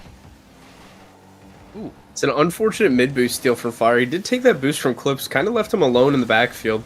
Luckily, Lindenberg wasn't able to capitalize on it. Toxic goes through the backbone, maybe a doomsy. Clips is going to try and take this one up the field. Toxic with a crucial mid-boost steal. Clips trying to beat one, beats one. We are going to see a nice 50-50 come out against Fire. Fire going for another demo. A nice pass across mid. Mei not quite ready for that one. Clips is going up the wall with almost full boost. Goes off the ceiling. Mei pre-jumps very aggressively against him. Toxic going to get a nice 50 against Fire. Does have an open net chance. He does miss it just wide. Mei's not there to put it back. And as I like to say, you got to hit those. just, you can't afford to miss the open net chances. You're not going to get a whole lot of them. No, as the old timers used to say, those are easier to hit than miss. That was a tough miss right there. 2 minutes left to play. It might be a crucial goal in this game here. Toxic Toast keeps the pressure on here. Make sure Fire doesn't get a free dribble out. It's going to be a dangerous ball. Toxic Toast, here he makes it up for it, slots it away. He says, this one, Rico, is going in the back of the net for that one I missed earlier. Yeah, there is a nice 50-50 that comes out. I wasn't really a fan of letting Fire get the whole field for a dribble, but a good 50-50 comes out, ends up getting around Clips, and then Toxic Toast is going to slot it away. Very, very crucial. Honestly, I think that if Toxic Toast misses that open net, back-to-back open net misses is just horrible for the mental. The whole series is probably chalked. The whole season's chalked. So thank goodness he was able to put that one in the back of the net. Maybe with low boost, almost gets it around Clips. See, Toxic gonna try and take it up the wall here, but it's gonna get 50 by Fire. Back out to Clips mid. Oh, actually back out to Mei as they ended up scaring Clips off the ball. Does get a 50-50. There is a shot that comes in from Toxitos. We're seeing a ton more pressure from this Lindbergh side. Toxitos almost dribbles and flicks it up and over Fire. I'm not sure what's got into him, but he's really been putting a lot of pressure and getting a lot of shots off in this game alone. Yeah, definitely. This Lindenberg side has woken up and realized pressure is the key to winning games in Rocket League. The more shots you take, the more opportunities you'll have to score. Meme is going to go have a shot here. Taking a dribble with low boost. Going to try and take a 50 in front of the net with a minute left. Does take a 50. Toxitos gets up there and says, thank you, I'm going to go ahead and take this goal. We're definitely going to see well, maybe not definitely, but we're likely to see a 2-1, a Game 4 situation, and I'm all for it. Last time we casted these matches, very lopsided, not a whole lot of Game 4s or Game 5s, 6s or 7s. I love seeing these close matches. The skill level has just been absolutely elevated this season. We are going to see Clips almost sky that one. He was a little awkward, a little low boost there. A nice 50-50. Up and over one, 50 the other. Fire playing absolutely out of his mind today. I mean, what a dunk by Fire, just fouling that ball up and getting a knockdown shot for Clips right in front of the net. Yeah, we have seen this Lindbergh side. They already threw a 2-goal lead last game against Republic, so we're hoping that they do throw it again in our own goalie because we're panicking and we're scared of Fire in the air because he's so good. Fire in the air is just a different beast. That champ tag is scary to see. Holy, 2 own goals and one series is something insane to see in the MOSEF state finals. And 1 own goal from each team so far, so we are even on the own goal department. However, you would hate to see another 2-goal lead thrown by Lindbergh. That's going to be definitely a hit to the mental. Lindbergh very low on boost here. If Fire steals this boost, or Clips steals this boost from the corner, which he does, they're just going to keep 50 and keep going over and over. We don't have a whole lot of boost. Clips is going to get through the traffic and bump him out of the way and get another go-ahead goal. Man. I hate to be that guy athlete, but I think you might have cast a curse for the 3rd time this afternoon. It's just, sometimes as a higher ranked player, you can just kind of see patterns, and you get a little worried about what could happen because of the patterns that you're seeing. And it just does not seem. And Clips is missing an open net. You hate to see that. You love to see if you're Lindbergh because it actually keeps you in the game. But man, another 2-goal lead tossed out the window from Lindbergh. You got to think right now we're 3-0 in the series. This is best of 7, so we do have at least one more game. But man, 3-0 in the series could easily be 2-1 the other way. It's just been a really heartbreaking series for Lindbergh so far. Yeah, I mean, just some frustrating leads to be blown. I mean, just some frustrating goals to concede. Going into this next match down 3-0, how do you think they react? Is it full send? Is it kind of reserve, be safe, and wait for the opportunities to arise and kind of hope Fire and Clips are going to get kind of antsy and just start going for stuff they shouldn't be? What do you think is going to happen here? I'm just really not certain. They are leaving the lobby. I don't know why they're leaving. We should have one more game. So, are you sure it's a best of seven? I have direct word from the tournament organizer that it is in fact a best of seven. Um, so hopefully he tells them because he is there in person. They Uh, were just so terrified of fire. well, it's just you know, and that would be a really rough way to go out in state finals as well. If Lindbergh does go out 4-0 here, they will have not won a single game at the fall brawl. So that would be a very devastating way to end your season. You know, you've played all season, you've done pretty well, you got top four. Just to even be here, you've earned that. But um, losing out the entire way would be quite a rough way to lose. I don't know. We have the this glorious bug from Rocket League where I cannot see who all is in here. We are doing a sub. I'm uncertain who is subbing, Republic or Lindbergh. Um, and talk about those shots. Really, Clips, I think, or not Clips. Fire was the one that changed the momentum of that last game. They are going to sub him out here. Um, but he had that flip reset under one over the other, and from there on, that game was just all downhill for Lindbergh. Yeah, I mean when you're blowing 2 goals leads, we see a sub come in once again. You got 360 to season 2 gold tournament winner for for Republic. Not sure about this coaching change here, but I mean you are up 3-0. You do have a couple games to blow. So what do you think about this, athlete? Man, these games have been so close, and really the last two, like I said, this series could easily go from a 3-0 for Republic to a 2-1 for Lindbergh. So I don't really love the substitution. Again, all about letting the kids play, letting them have fun, do your thing. At the end of the day, that's why we're all here. Uh, but man, you would look more foolish than the Seahawks in the Super Bowl if you end up blowing this lead and take it to finals and then lose Yeah, that game. yeah, that would be a foolish mistake. I think Fire was the heart and soul behind this team here. Yeah, It's on Clip's gonna paper, have Clips to. is the higher ranked player for sure, but Fire was really putting in some work on that last game.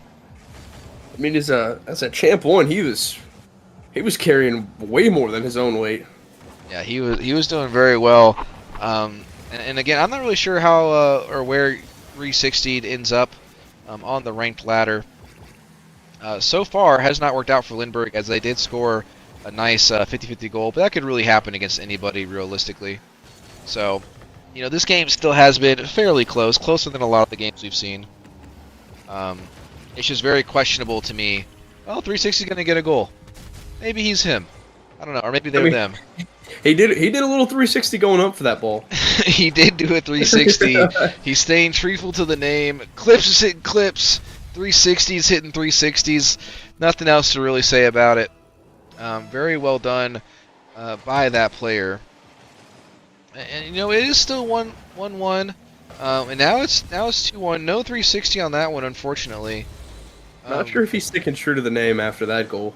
Yeah, El Riz, as the kids would say, no 360 on that goal, and I probably just made that entire room cringe, including the adults.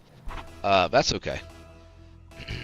We are going to see 2-1 is pretty good for Republic so far for a substitution. 2-1 here. Clip's gonna get another, go up 3-1. This is the Republic we've seen before. All gas, no break, flying relentlessly at him, not letting up the pressure and keeping the team in their defensive half. Yeah, that is man, that's a tough way to go down. I think that this was the only thing that would be worse. And we're pulling out the kickoff strats again. Um, but just losing out in finals of MOSEF is pretty rough. But then you lose to a team that has a sub. We are going to see Clips hit a nice cross-map air dribble. Does absolutely yoink 360's boost out from under him and says, no, this is my ball. I'm going to take it, young buck. And just air dribbles it all the way across the map. Yeah, up 4-1 now. I mean, when do you start questioning? Do we enter secure the mode, just secure the win mode, just to get the hardware back home? Yeah, 3 minutes left is tough to lock it in. We are going to see Toxic almost get a goal there. Doesn't quite. Pretty hard angle, so I'm not going to quite call that one an open net. A nice little lob from Clips onto the backboard. I don't really know if you can go into win the game mode this early on, but it's pretty rough that the last two games, the other team had to make a comeback, and then this game with the sub, it's kind of a blowout as far as so far as we're concerned. Yeah, I mean these games seem to either be a blowout or very close. I mean, it's no in between. Yeah, I was hoping for another overtime in this series because, man, it really did look like it could easily have been. 360 not quite there for the goal. Is going to go ahead, and he's trying, even they're trying for a flip reset, which is very peculiar to me because we really didn't see any flip resets like ever the last couple times that I've been at MOSEF, and now all of a sudden everyone's got mechanics. I think they've heard Athlete on the MoSef stream a few times begging and pleading with the players for flip resets. They've been listening over the last couple years. They've been practicing for you. Yeah, they definitely have hit the gym and started working on their flip resets, which is good to see. It's one of the most powerful things you can do in the game. Definitely the best mechanic you can do as far as scoring goals goes. I mean, almost a upper 90 slot from the corner from 360. Clip's now going to go for an air dribble dunk here. Unable to get it. 360 going straight into the wall. Maymay's going to try and take this one up the field and get Lindenberg one goal back. Yeah, we need to see Lindbergh get a goal here soon as time is of the essence. These games are only 5 minutes long. And, getting a goal every minute is already a tough feat, but the more it clocks down, now we're going to need a goal about once every 25 seconds or so. So this is going to be a tough ask for Lindbergh to come back from. They they do get that one. I lied about it. They do get one pretty quick. They need one every 30 seconds. Very nice shot. A good read from Toxic Toast. 360 tries to save it. Doesn't quite get the follow-up off the backboard or off the inside of the net. And Toxic Toast has put it away. So we do have time here. I've definitely thrown games with this same lead before. So we'll see if Lindbergh can pull it off. I've noticed a distinct lack of those kickoff strats. Yeah, maybe, maybe we didn't go over the kickoff strats with 360 as much and decided to run them every time, or maybe they're just out of them. Yeah, you never know. I mean, this is the sub, right? So maybe you don't cue them into the finer details of the kickoff strats, but definitely interesting. They've only done one, I believe, with 360, and they on that one they just both didn't go for the ball at all. So less of a strat and more of just falling asleep at the wheel, in my opinion, to just not go for the kickoff. You're going to see a backflip from May almost as a pass. Clips is going to go ahead, hit it up. Toxic Toast can't quite save it. Does hit off the post. Comes back out. Gets put back in by 360. A nice pass from Clips onto 360's hood. And then 360 just lands right where the ball's going and puts it back away. This series is almost certainly over. But hey, even if you're Lindbergh, you came out here, you played a heck of a series. Honestly, this series on paper, man, it says 4-0, but it doesn't feel like it. I'm not gonna lie about it. Public did play well. Lindbergh, you had a great season. You got 4th place overall, but you're both grand champs. That's something to be proud of. You got plenty of time. Keep on grinding. Come back next year. Come back in the spring even if you have a good 3v3 team. And hopefully we see both these teams next season. Very good series, very close series. Be proud of how well you did. Be proud of even getting to state finals, and hopefully, the finals of the fall brawl will be worth your watch. Folks, we are going to end it here for this series. We have one more. We have the ultimate finals happening between, I believe, Fox and Saint Dominic. So we will be right back with that, folks, probably here in about 10-15 minutes or so.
Hello, ladies and gentlemen. We are back. This is the finals. 3 months of blood, sweat, and Rocket League coming to the culmination of this final matchup. Oh, I didn't change the names. We're going to change the names real quick. Whoopsies.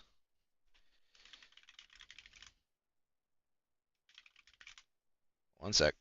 I had to change the names. We will be right back.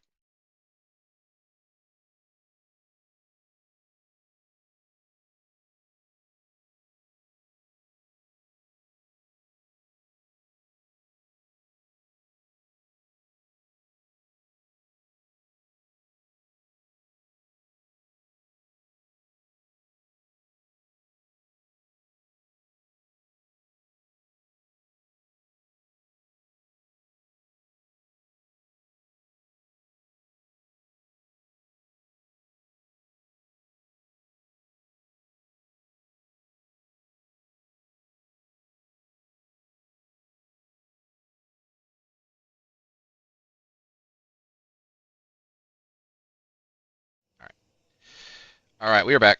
Change the names of the teams. No worries. We do have quite the matchup here. We haven't seen some of these players in a little bit, but they've all gotten warmed up. They've been playing for about the last 20 minutes or so, probably in that party free play, that new party free play that they just introduced. So, very interesting to see. I'm looking forward to Willard, and we now know that instead of sounding like I'm choking up on something, it's not Therrogue 4. It's just Rog. We're just gonna call him Rog. Sir Willard, Rog, Valleys, and Soldier. Here we go, folks. This is the finals of MOSEF Fall Season 2v2 tournament. Very first time doing 2v2 in MOSEF, so very interesting. We do have a Soldier going off the wall. He was the standout player for this Fox team in their first matchup. I'm not sure why they are numbered. I think that's a Rocket League issue, so can't really do anything about that. Soldier is going to go ahead and put it in the back of the net off of the pass from Valleys off the backboard.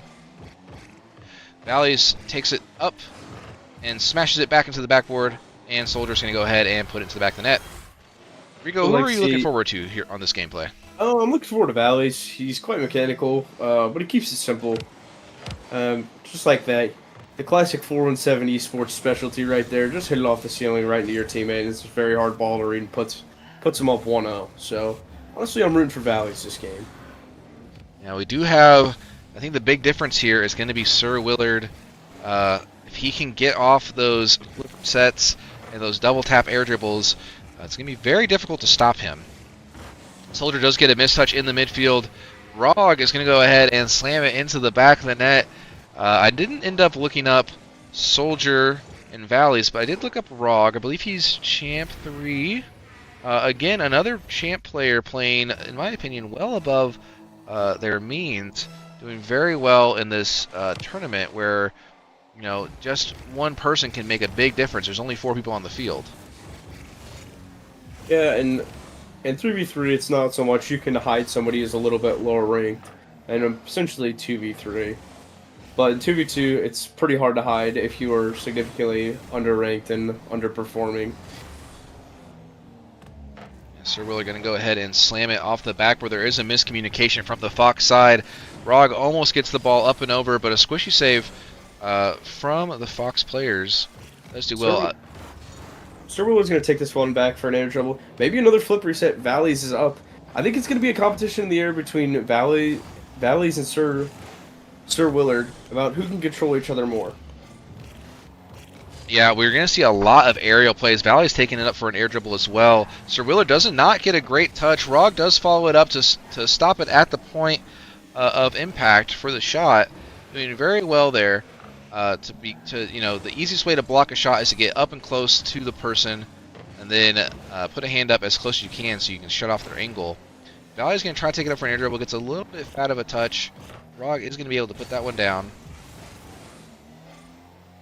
We are seeing a lot of Finnick players here. That's how you know we're at a high-level matchup.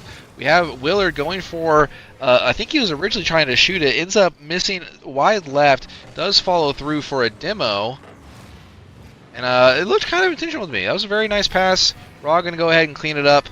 A 2-1 game, 2 minutes into the game. Pretty low scoring game as well. Yeah, that was an unfortunate demo that Valley took there, and just left it on the goal line. Here comes Valley with a nice redirect into that. Skim that one off the bottom of his car. That's the classic Finnick specialty, just skimming it off the wall. Yeah, a really solid kickoff from his teammate, and he gets, of course, that really nice touch to accelerate the ball and put it on target. Very few players can do that, and that one was executed to perfection. Was A Soldier and Rog are pretty awkward on the ball here, fighting for position. Valley's going to try and go low into Rog. And we're seeing Rog take it slow upfield, doesn't have a whole lot of boost. Willard gets a little too close to him, has to burn a lot of boost to even get possession.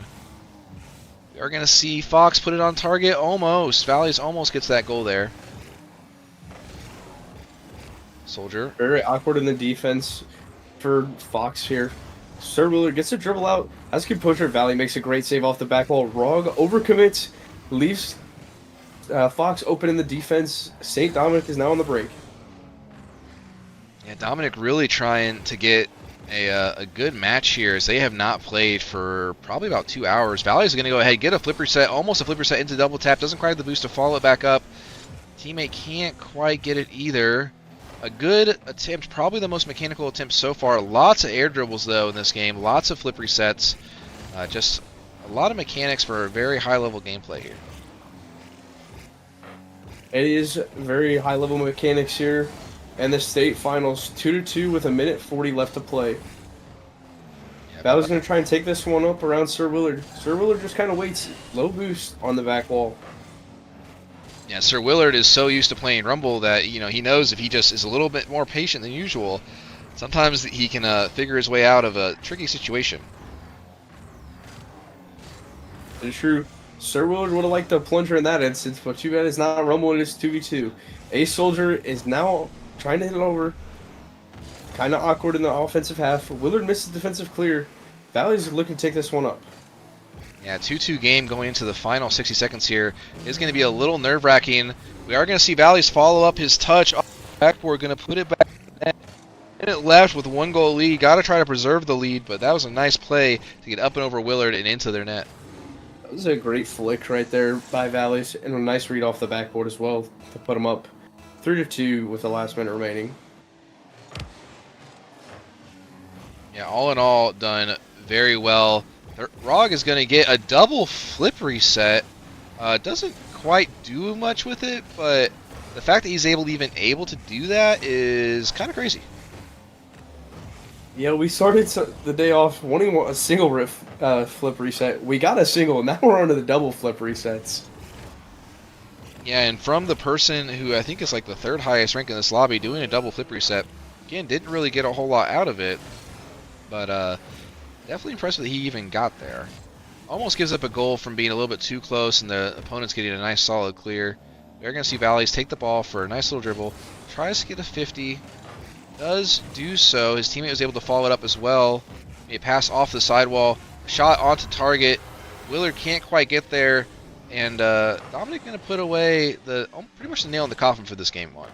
That is such an unselfish play from Valleys there. Instead of trying to go for the shot that probably wouldn't win, he goes for the crucial boost steal in front of Roy and leaves him with 0 boost for A Soldier to just finish that one and put the nail in the coffin for game number 1.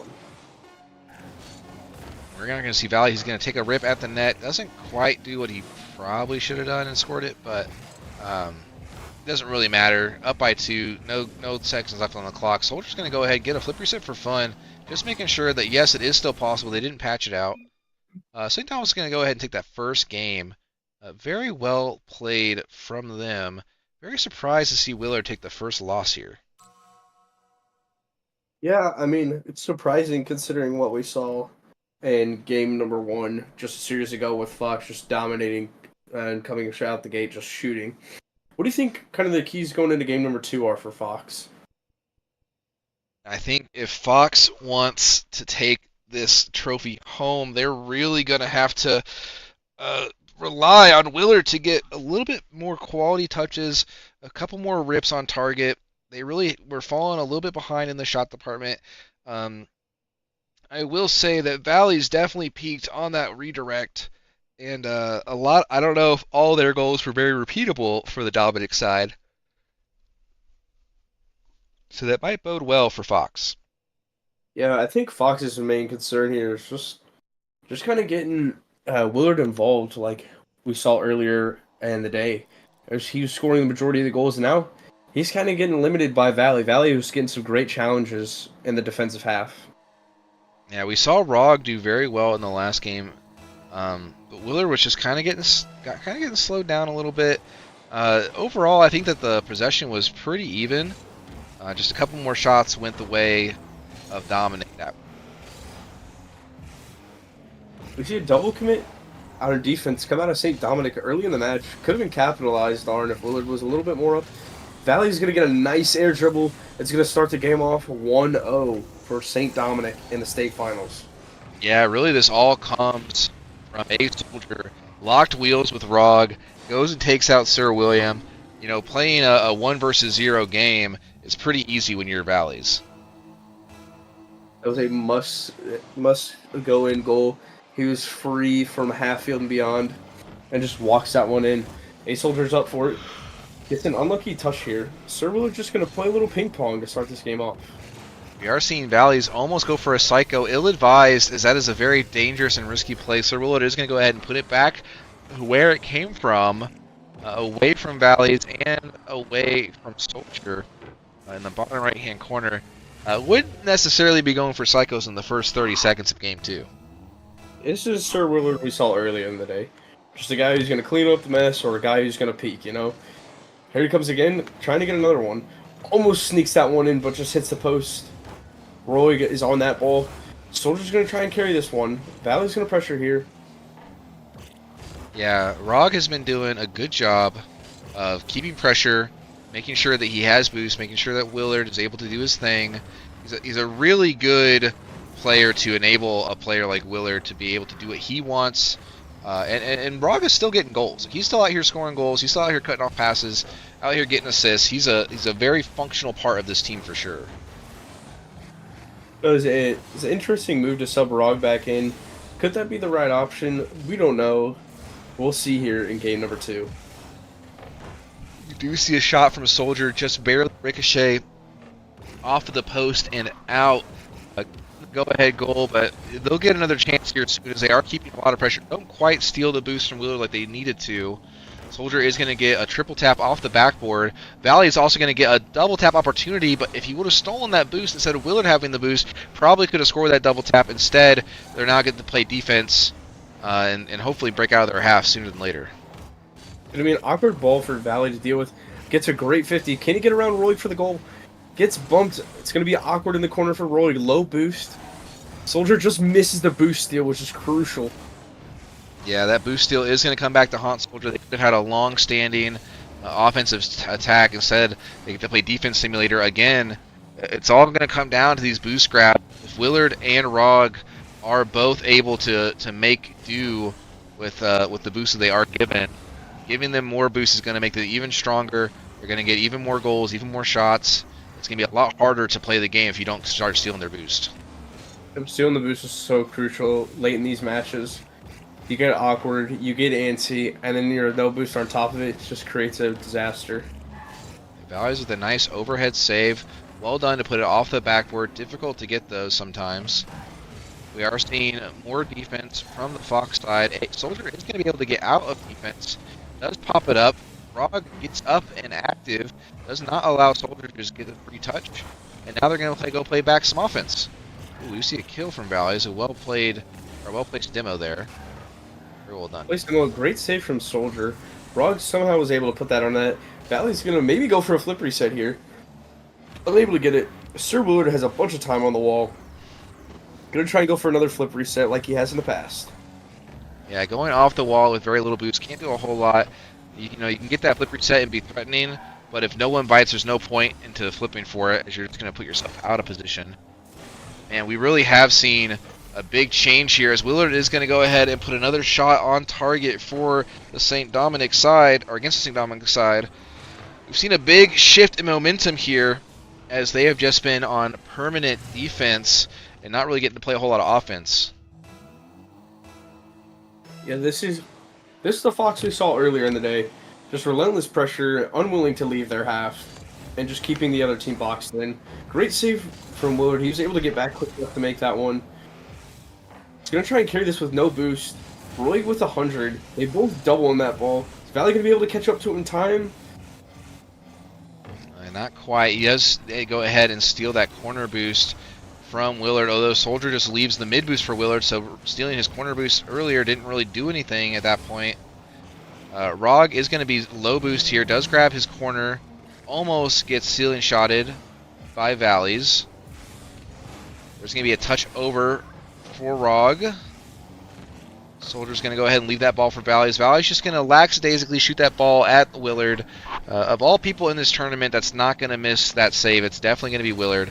Although Valleys is going to get a nice air dribble from the corner into a dunk. It's a very nice air dribble. Kept that ball really close and was able to get a very nice dunk on Rog to go into the back of the net. Tied up 2-2 with 41 seconds left to play in game number 2. Yeah, Rog a little awkward there, coming off the back wall with no boost, still trying to get to the ball, even though it had already hit the ground. Probably best to leave that for Willard next time, as you're going to need a solid 50-50 whenever you're in front of your own net. We're going to see Valleys go for a first killer, almost smashes it into the ground, into a double tap. Doesn't quite. Rog is there to defend it away. And we might see quite the thrilling overtime here if we keep the scoreline. Maybe our second overtime of the day, but you might have just jinxed it because you called an overtime earlier and they scored with 17 seconds left. Yeah, I have been the jinx today, 100%.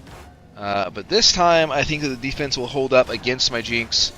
Almost not. Valley's going to go ahead and take an air dribble out.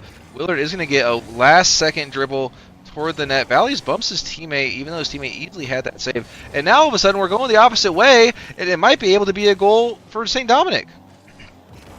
Folks, the game is not over until the ball hits the ground, even though the clock is at 0. Fox Dominic is going to keep it up. Ball is still up.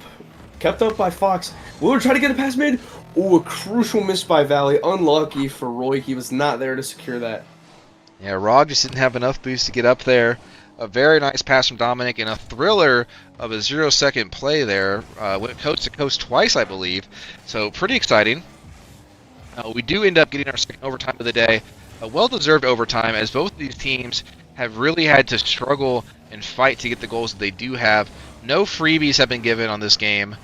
Not yet, at least. Valleys is going to go ahead and go up. He really likes those off-angle redirects, I suppose. Soldier almost scores it off the bad clear from Willard. Low shot by Soldier. Valley went all the way back for boost. He's going to try and get something off the wall here mid. Possibly a demo coming from Soldier. Valley is going to stay on this one. Yeah, panicking a little bit, trying to get the ball around someone, and there is going to be a pass across the face of the net. Willard is going to go ahead and read that. We're going to a 1-all series, folks.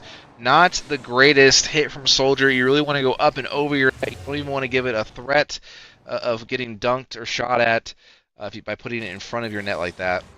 1-1 all. This is slowly shaping up to the series that I was hoping for our grand finals here. Yeah, hopefully it's going to be a great series. Maybe we could see a Game 7 in the Grand Finals. We have not seen a Grand Finals Game 7 every time I have casted with you, Athlete. I think that's what I'd want for this afternoon. A Grand Finals Game 7 would be quite rewarding. We kind of called it from the get-go, where this Fox team took down a team that had both had Grand Champ tags on. And when that's your first match of a series or of a tournament, you know that the rest of the tournament is going to be pretty good. That is true. Fox took care of their first match with ease. Kind of not blew it there in the end, and then reeled it back in. Yeah, they definitely struggled a little bit toward the end. We do see Fox not get that goal off the pickoff. Definitely was scoreable. And then we see a rough 50 from Willard in the midfield. Valley's going to go ahead and put it away. Soldier definitely wanted to take that one from him, but he hit a little too hard for Soldier to catch up to it. That was a great 50 by Soldier. Unlucky for Willard. Puts St. Dominic up 1-0. Yeah, St. Dominic coming out striking. We did see Dominic probably on the back half for most of the game last game. Rog is going to go ahead, get a first touch, flip reset into almost a double tap. Does get defended away by Soldier, I believe. Very well done. Very hard to defend those. We're seeing some crazy mechanics from a player that I'm pretty sure was Champ 3 when I checked. Yeah, we've seen a lot of underranked players and their mechanics go quite crazy that don't exactly match up with their trackers today. I am going to go ahead and give him another check because maybe I'm mistaken. I don't want to put disrespect on his name. If he's popping out flip resets and double flip resets like that, you know, there are some Champ 3s that can do that, but very few, far between. Valley with a great double save. Today's the day for St. Dominic. It keeps him up 1-0 while Soldier was demoed. Roy's going to go for a shot here. Unable to get in much power on it. Serwin's going to take this one back. No boost in the back. Luckily gets to the spawn. He's going to have some time on the ball here. I was correct. Rog is a 1400 peak player, not quite Grand Champ, so I'm not sure who's teaching him all this witchcraft and wizardry of double and single flip resets, but he seems to have it going pretty well. Yeah, I mean, if you're hitting double flip resets in 1400, there's much more to come for the higher ranks. Yeah, doing pretty well here. Willard going out. I think Willard is trying to overcompensate a little bit by doing more than what he has been.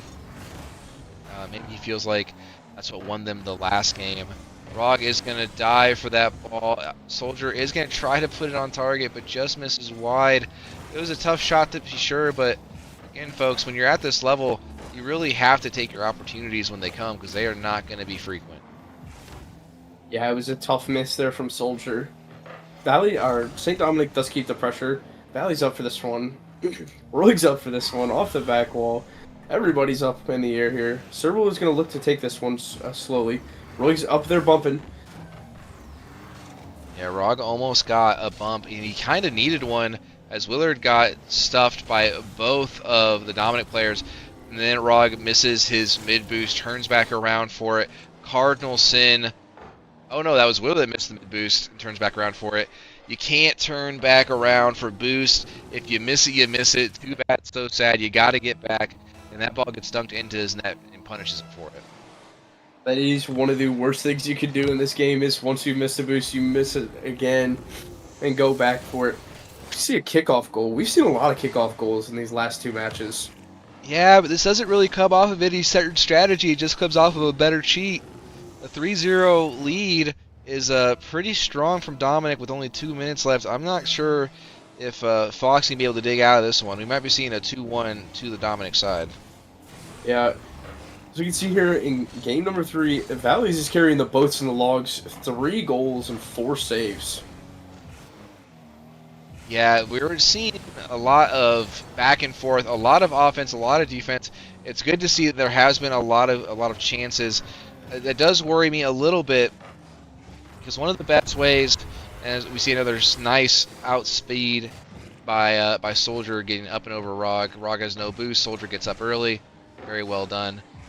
But we have been seeing a lot of back and forth between offense and defense, and one of the best ways to play Rocket League to win a lot of games is just to not let your opponents even take a shot.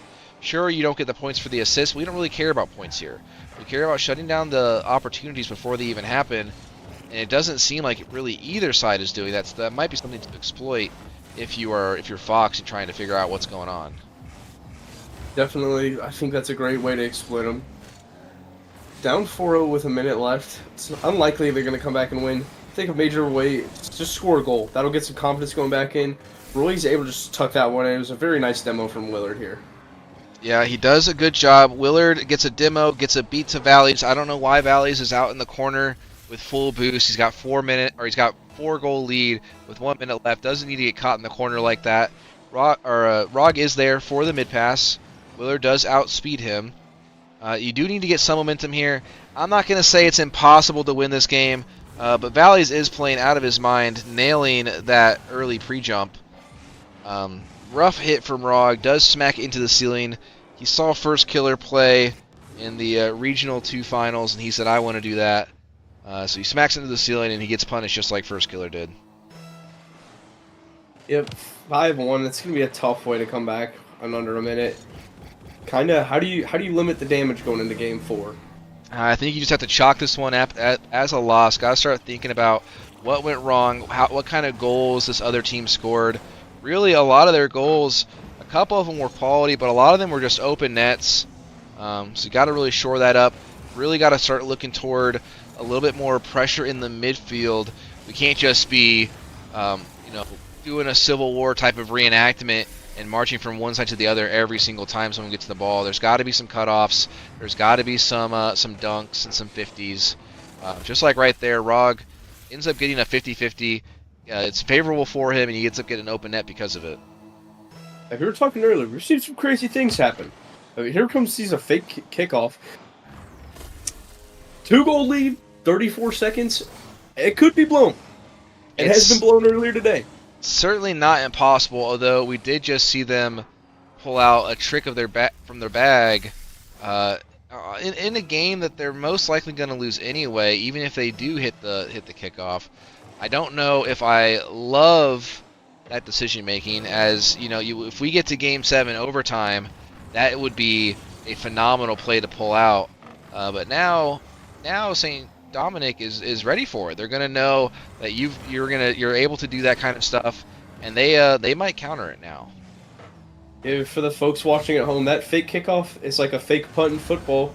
You don't use it every time. You don't want to use it very much, but it's there when you need it. In these certain situations, using it this early might be a little risky.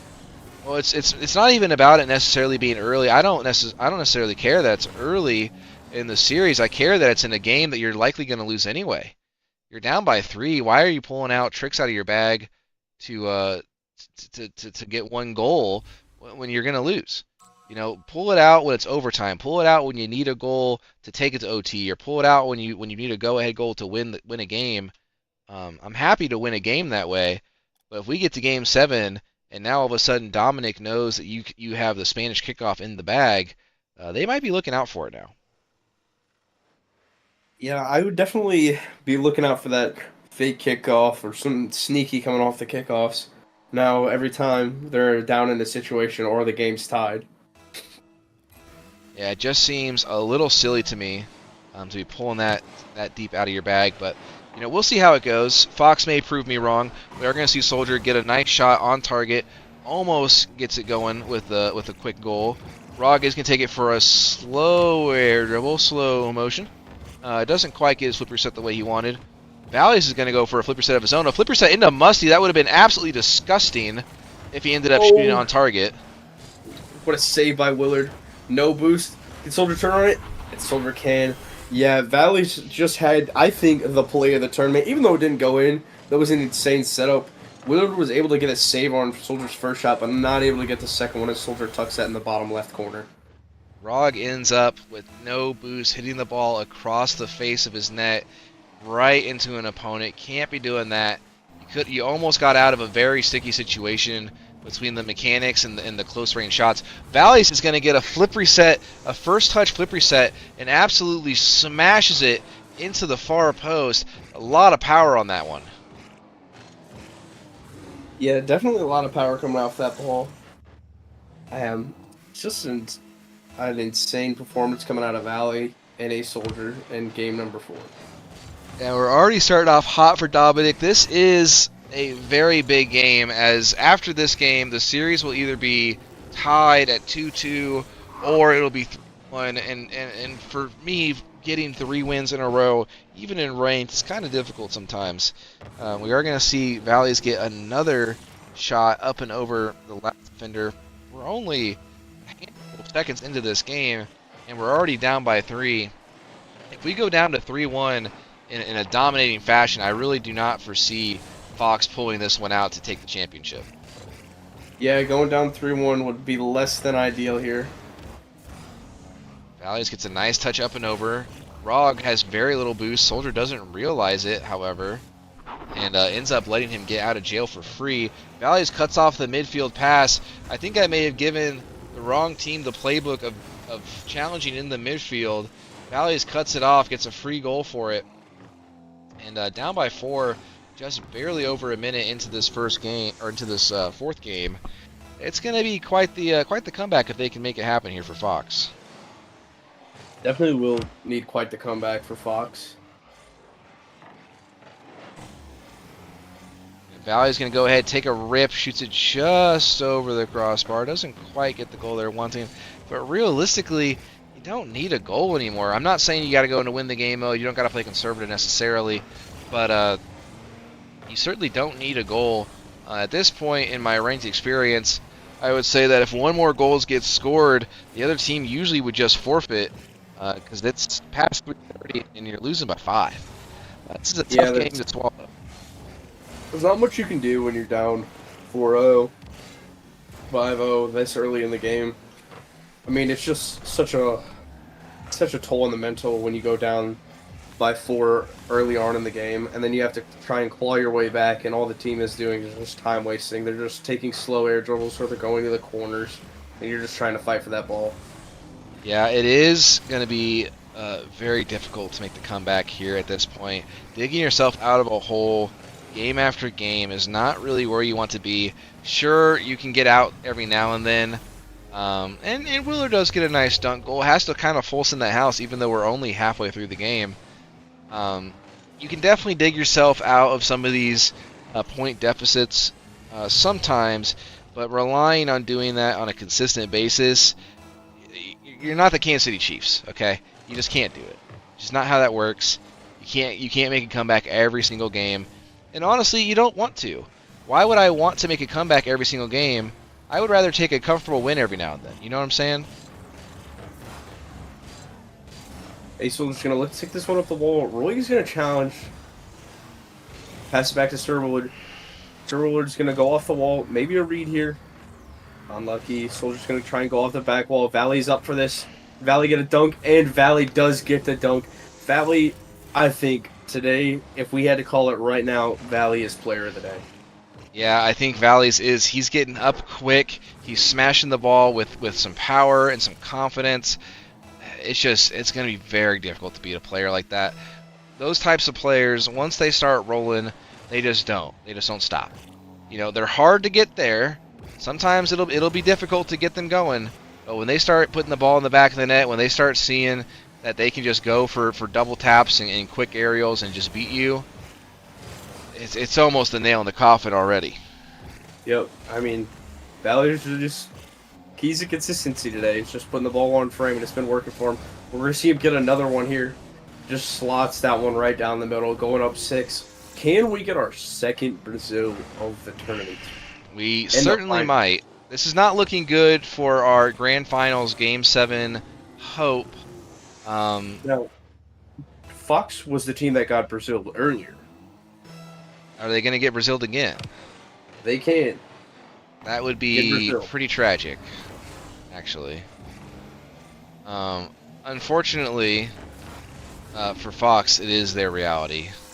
So, that is pretty rough. I think Valleys has, almost every single goal. That is insanity. I think we will be seeing the sub in for Roig. I think we're going to see Shocked again. This is the move they went to after they went down 7-2. Shocked came back in, and they were able to clinch the series to get to the finals. Now 8-1, it's just kind of limiting the damage. Like, Valley's just trying to stat pad at this point. How can you limit the damage if you're Fox and make that substitution if necessary? Yeah, pretty poor kickoff leads into just the freest of goals. We have a minute and a half left, and as much as I hate to say it, you kind of have to start thinking about next game if you are Fox. I know we just did that last game as we gave up a little early, started thinking about next game, but this game is certainly over. I have seen some horrific throws, and I've seen some crazy comebacks in my day, but I have never seen a 7-goal deficit comeback. So, I'm just saying, somebody made day 3 because there was a 5-goal lead blown. Yeah, that's only 5, and this and that made the rounds on the esports world. So, Be pretty incredible. Rog is going to hit it back toward his own net. Questionable behavior. Yeah, maybe they are thinking about next game. Hopefully, maybe we will see Shocked and Willard. Willard just has not gotten to do a whole lot. He hasn't had a lot of boost. He hasn't had a lot of control. He hasn't had a lot of air dribbles or bumps or flip reset opportunities. It's really just been kind of all Valleys all the time, and a little bit of Soldier on the side, but mostly just Valleys going crazy. It's nothing like we saw from Willard game 1 when we were both shocked he hit that flip reset 15 seconds into the game when he first touched the ball. I was a bit shocked to both of us, and he's been relatively quiet on the mechanical side ever since. He hasn't gotten another flip reset like that. It just kind of an 8-1 loss in game number 4 is tough. Going down 3-1, there's just a big shift in the mentality of that. It's kind of, how do we deal with that going into game number 5? We're on our last leg now, and we just got beat 8-1. How do we stop Valleys? Well, Valleys did just drop 1,200 points. And really, I think the big takeaway here is that Valleys and St. Dominic as a whole are really not doing a whole lot of mechanical things. Valleys did get a flip reset goal, but a lot of his goals were just like a tap over someone's head, putting away an open net off of a Fox double commit. Really nothing super crazy. And meanwhile, Rog is trying to do double flip resets and Willard trying to do air dribbles. And you just don't need it all the time. You got to put away your chances. And for Fox, they have been very sparse on the chances. Yeah, I mean, Fox is just not taking that many opportunities. Also, they're letting Valley shoot 11 times alone. Most of the games we've seen today have been around 10 to 12 shots for a team combined. Valley shooting 11 times alone is probably not the best idea. Especially not the way he's been shooting. I mean, every single ball, it is on target. It is struck very well. It's been very difficult for anything to really get going here. Let me do this. For the Fox side of things. And really, we didn't see...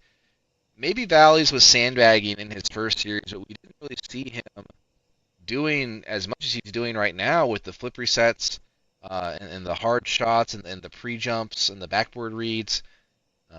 Maybe he didn't have to do it in this first round matchup, but he certainly is doing it here, and it has been a problem. Yeah, I mean, there hasn't been much competition on the backboard. I think Valley kind of found out that's where the success is. How often can he go to the backboard is how often he'll score, because most of those goals are coming from that. Yeah, poor backboard defense, just overextending in general, I think, for Fox. We are going to see probably Shock join us again here. Sir Willard has left the game, so we will see. I personally, from that first round matchup, watching St. Dominic, I thought that Soldier was the higher end player, the higher level player.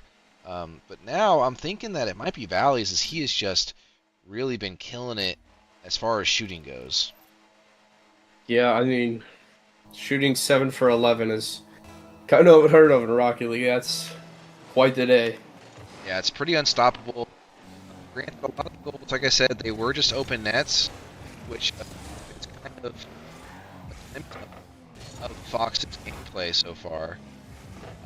Valleys does almost get the flip reset up and over.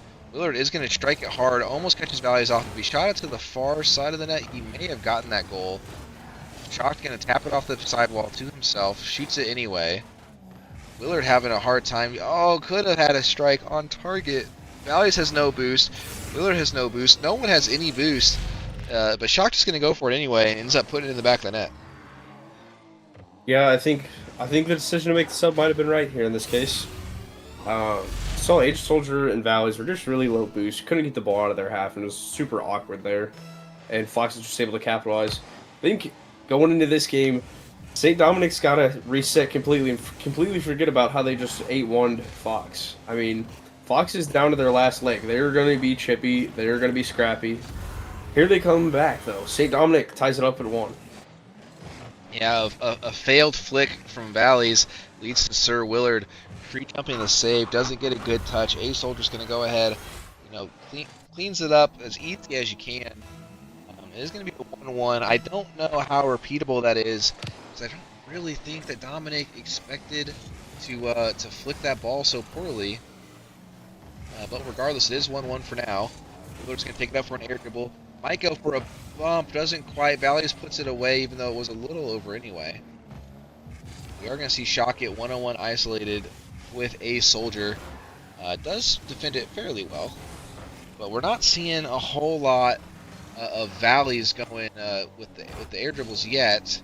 He did try for that one flip reset, but I think we're seeing more of a team approach to this Dominic side, which is nice to see. Oh, maybe not. Cox is going to get a full field snipe on that overcommit from St. Dominic.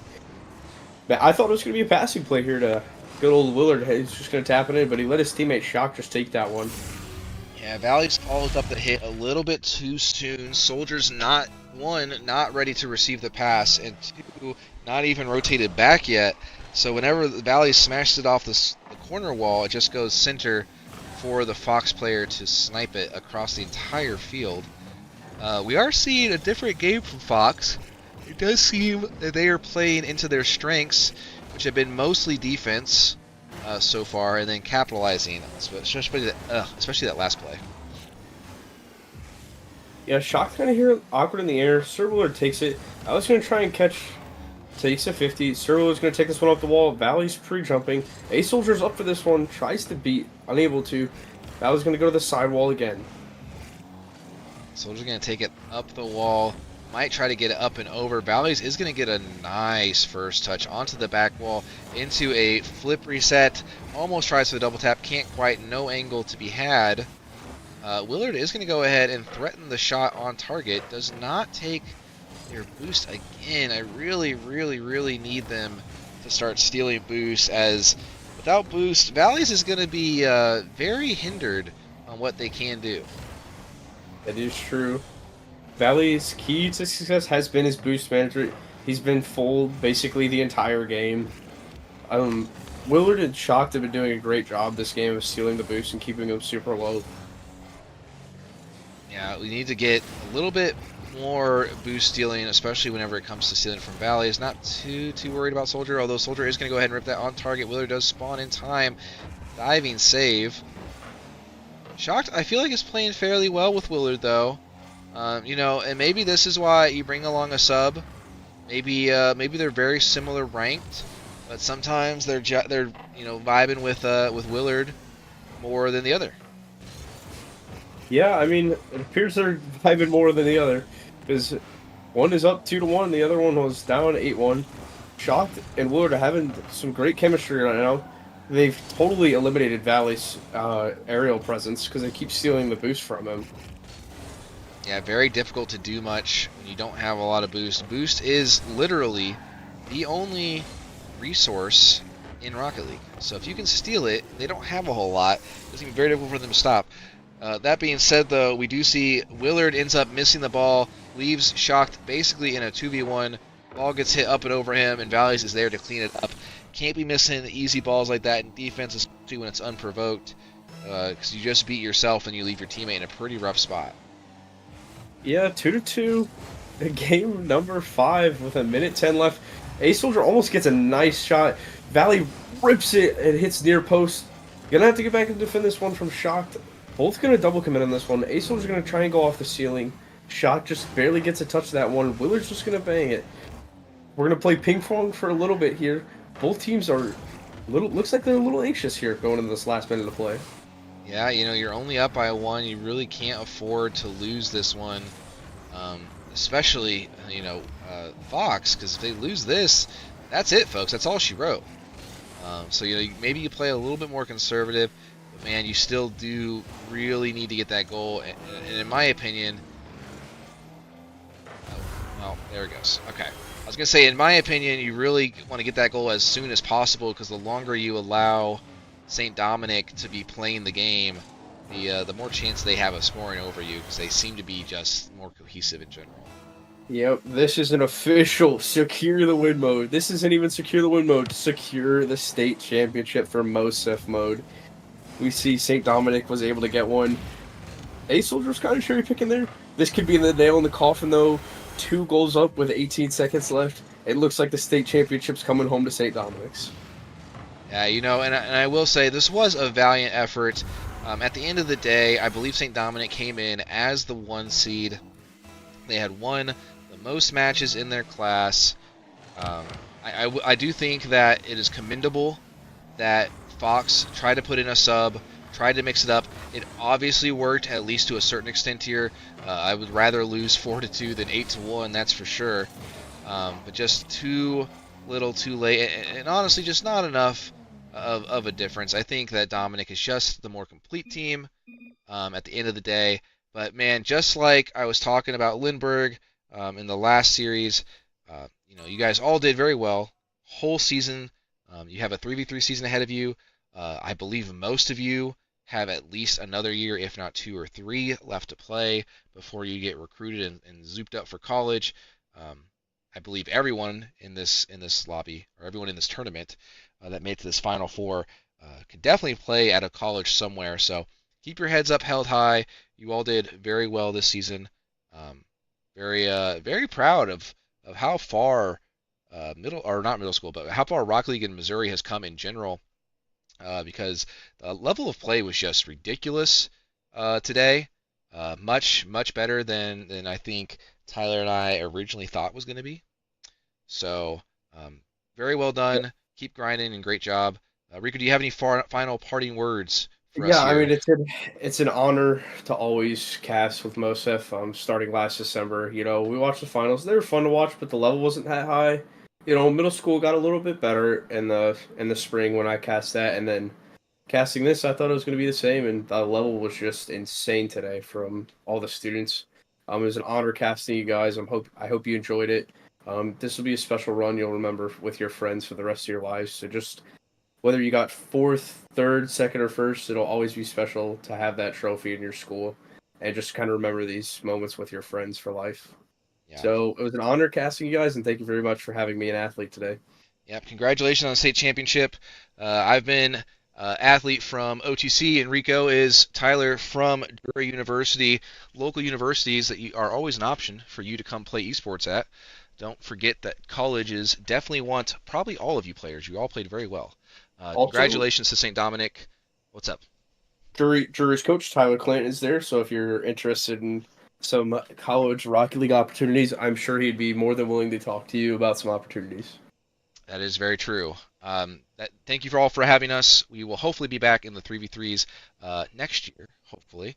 And keep grinding. You guys are getting a lot better. It's been very fun to watch today. So, congratulations to St. Dominic, and hope you all have a great rest of your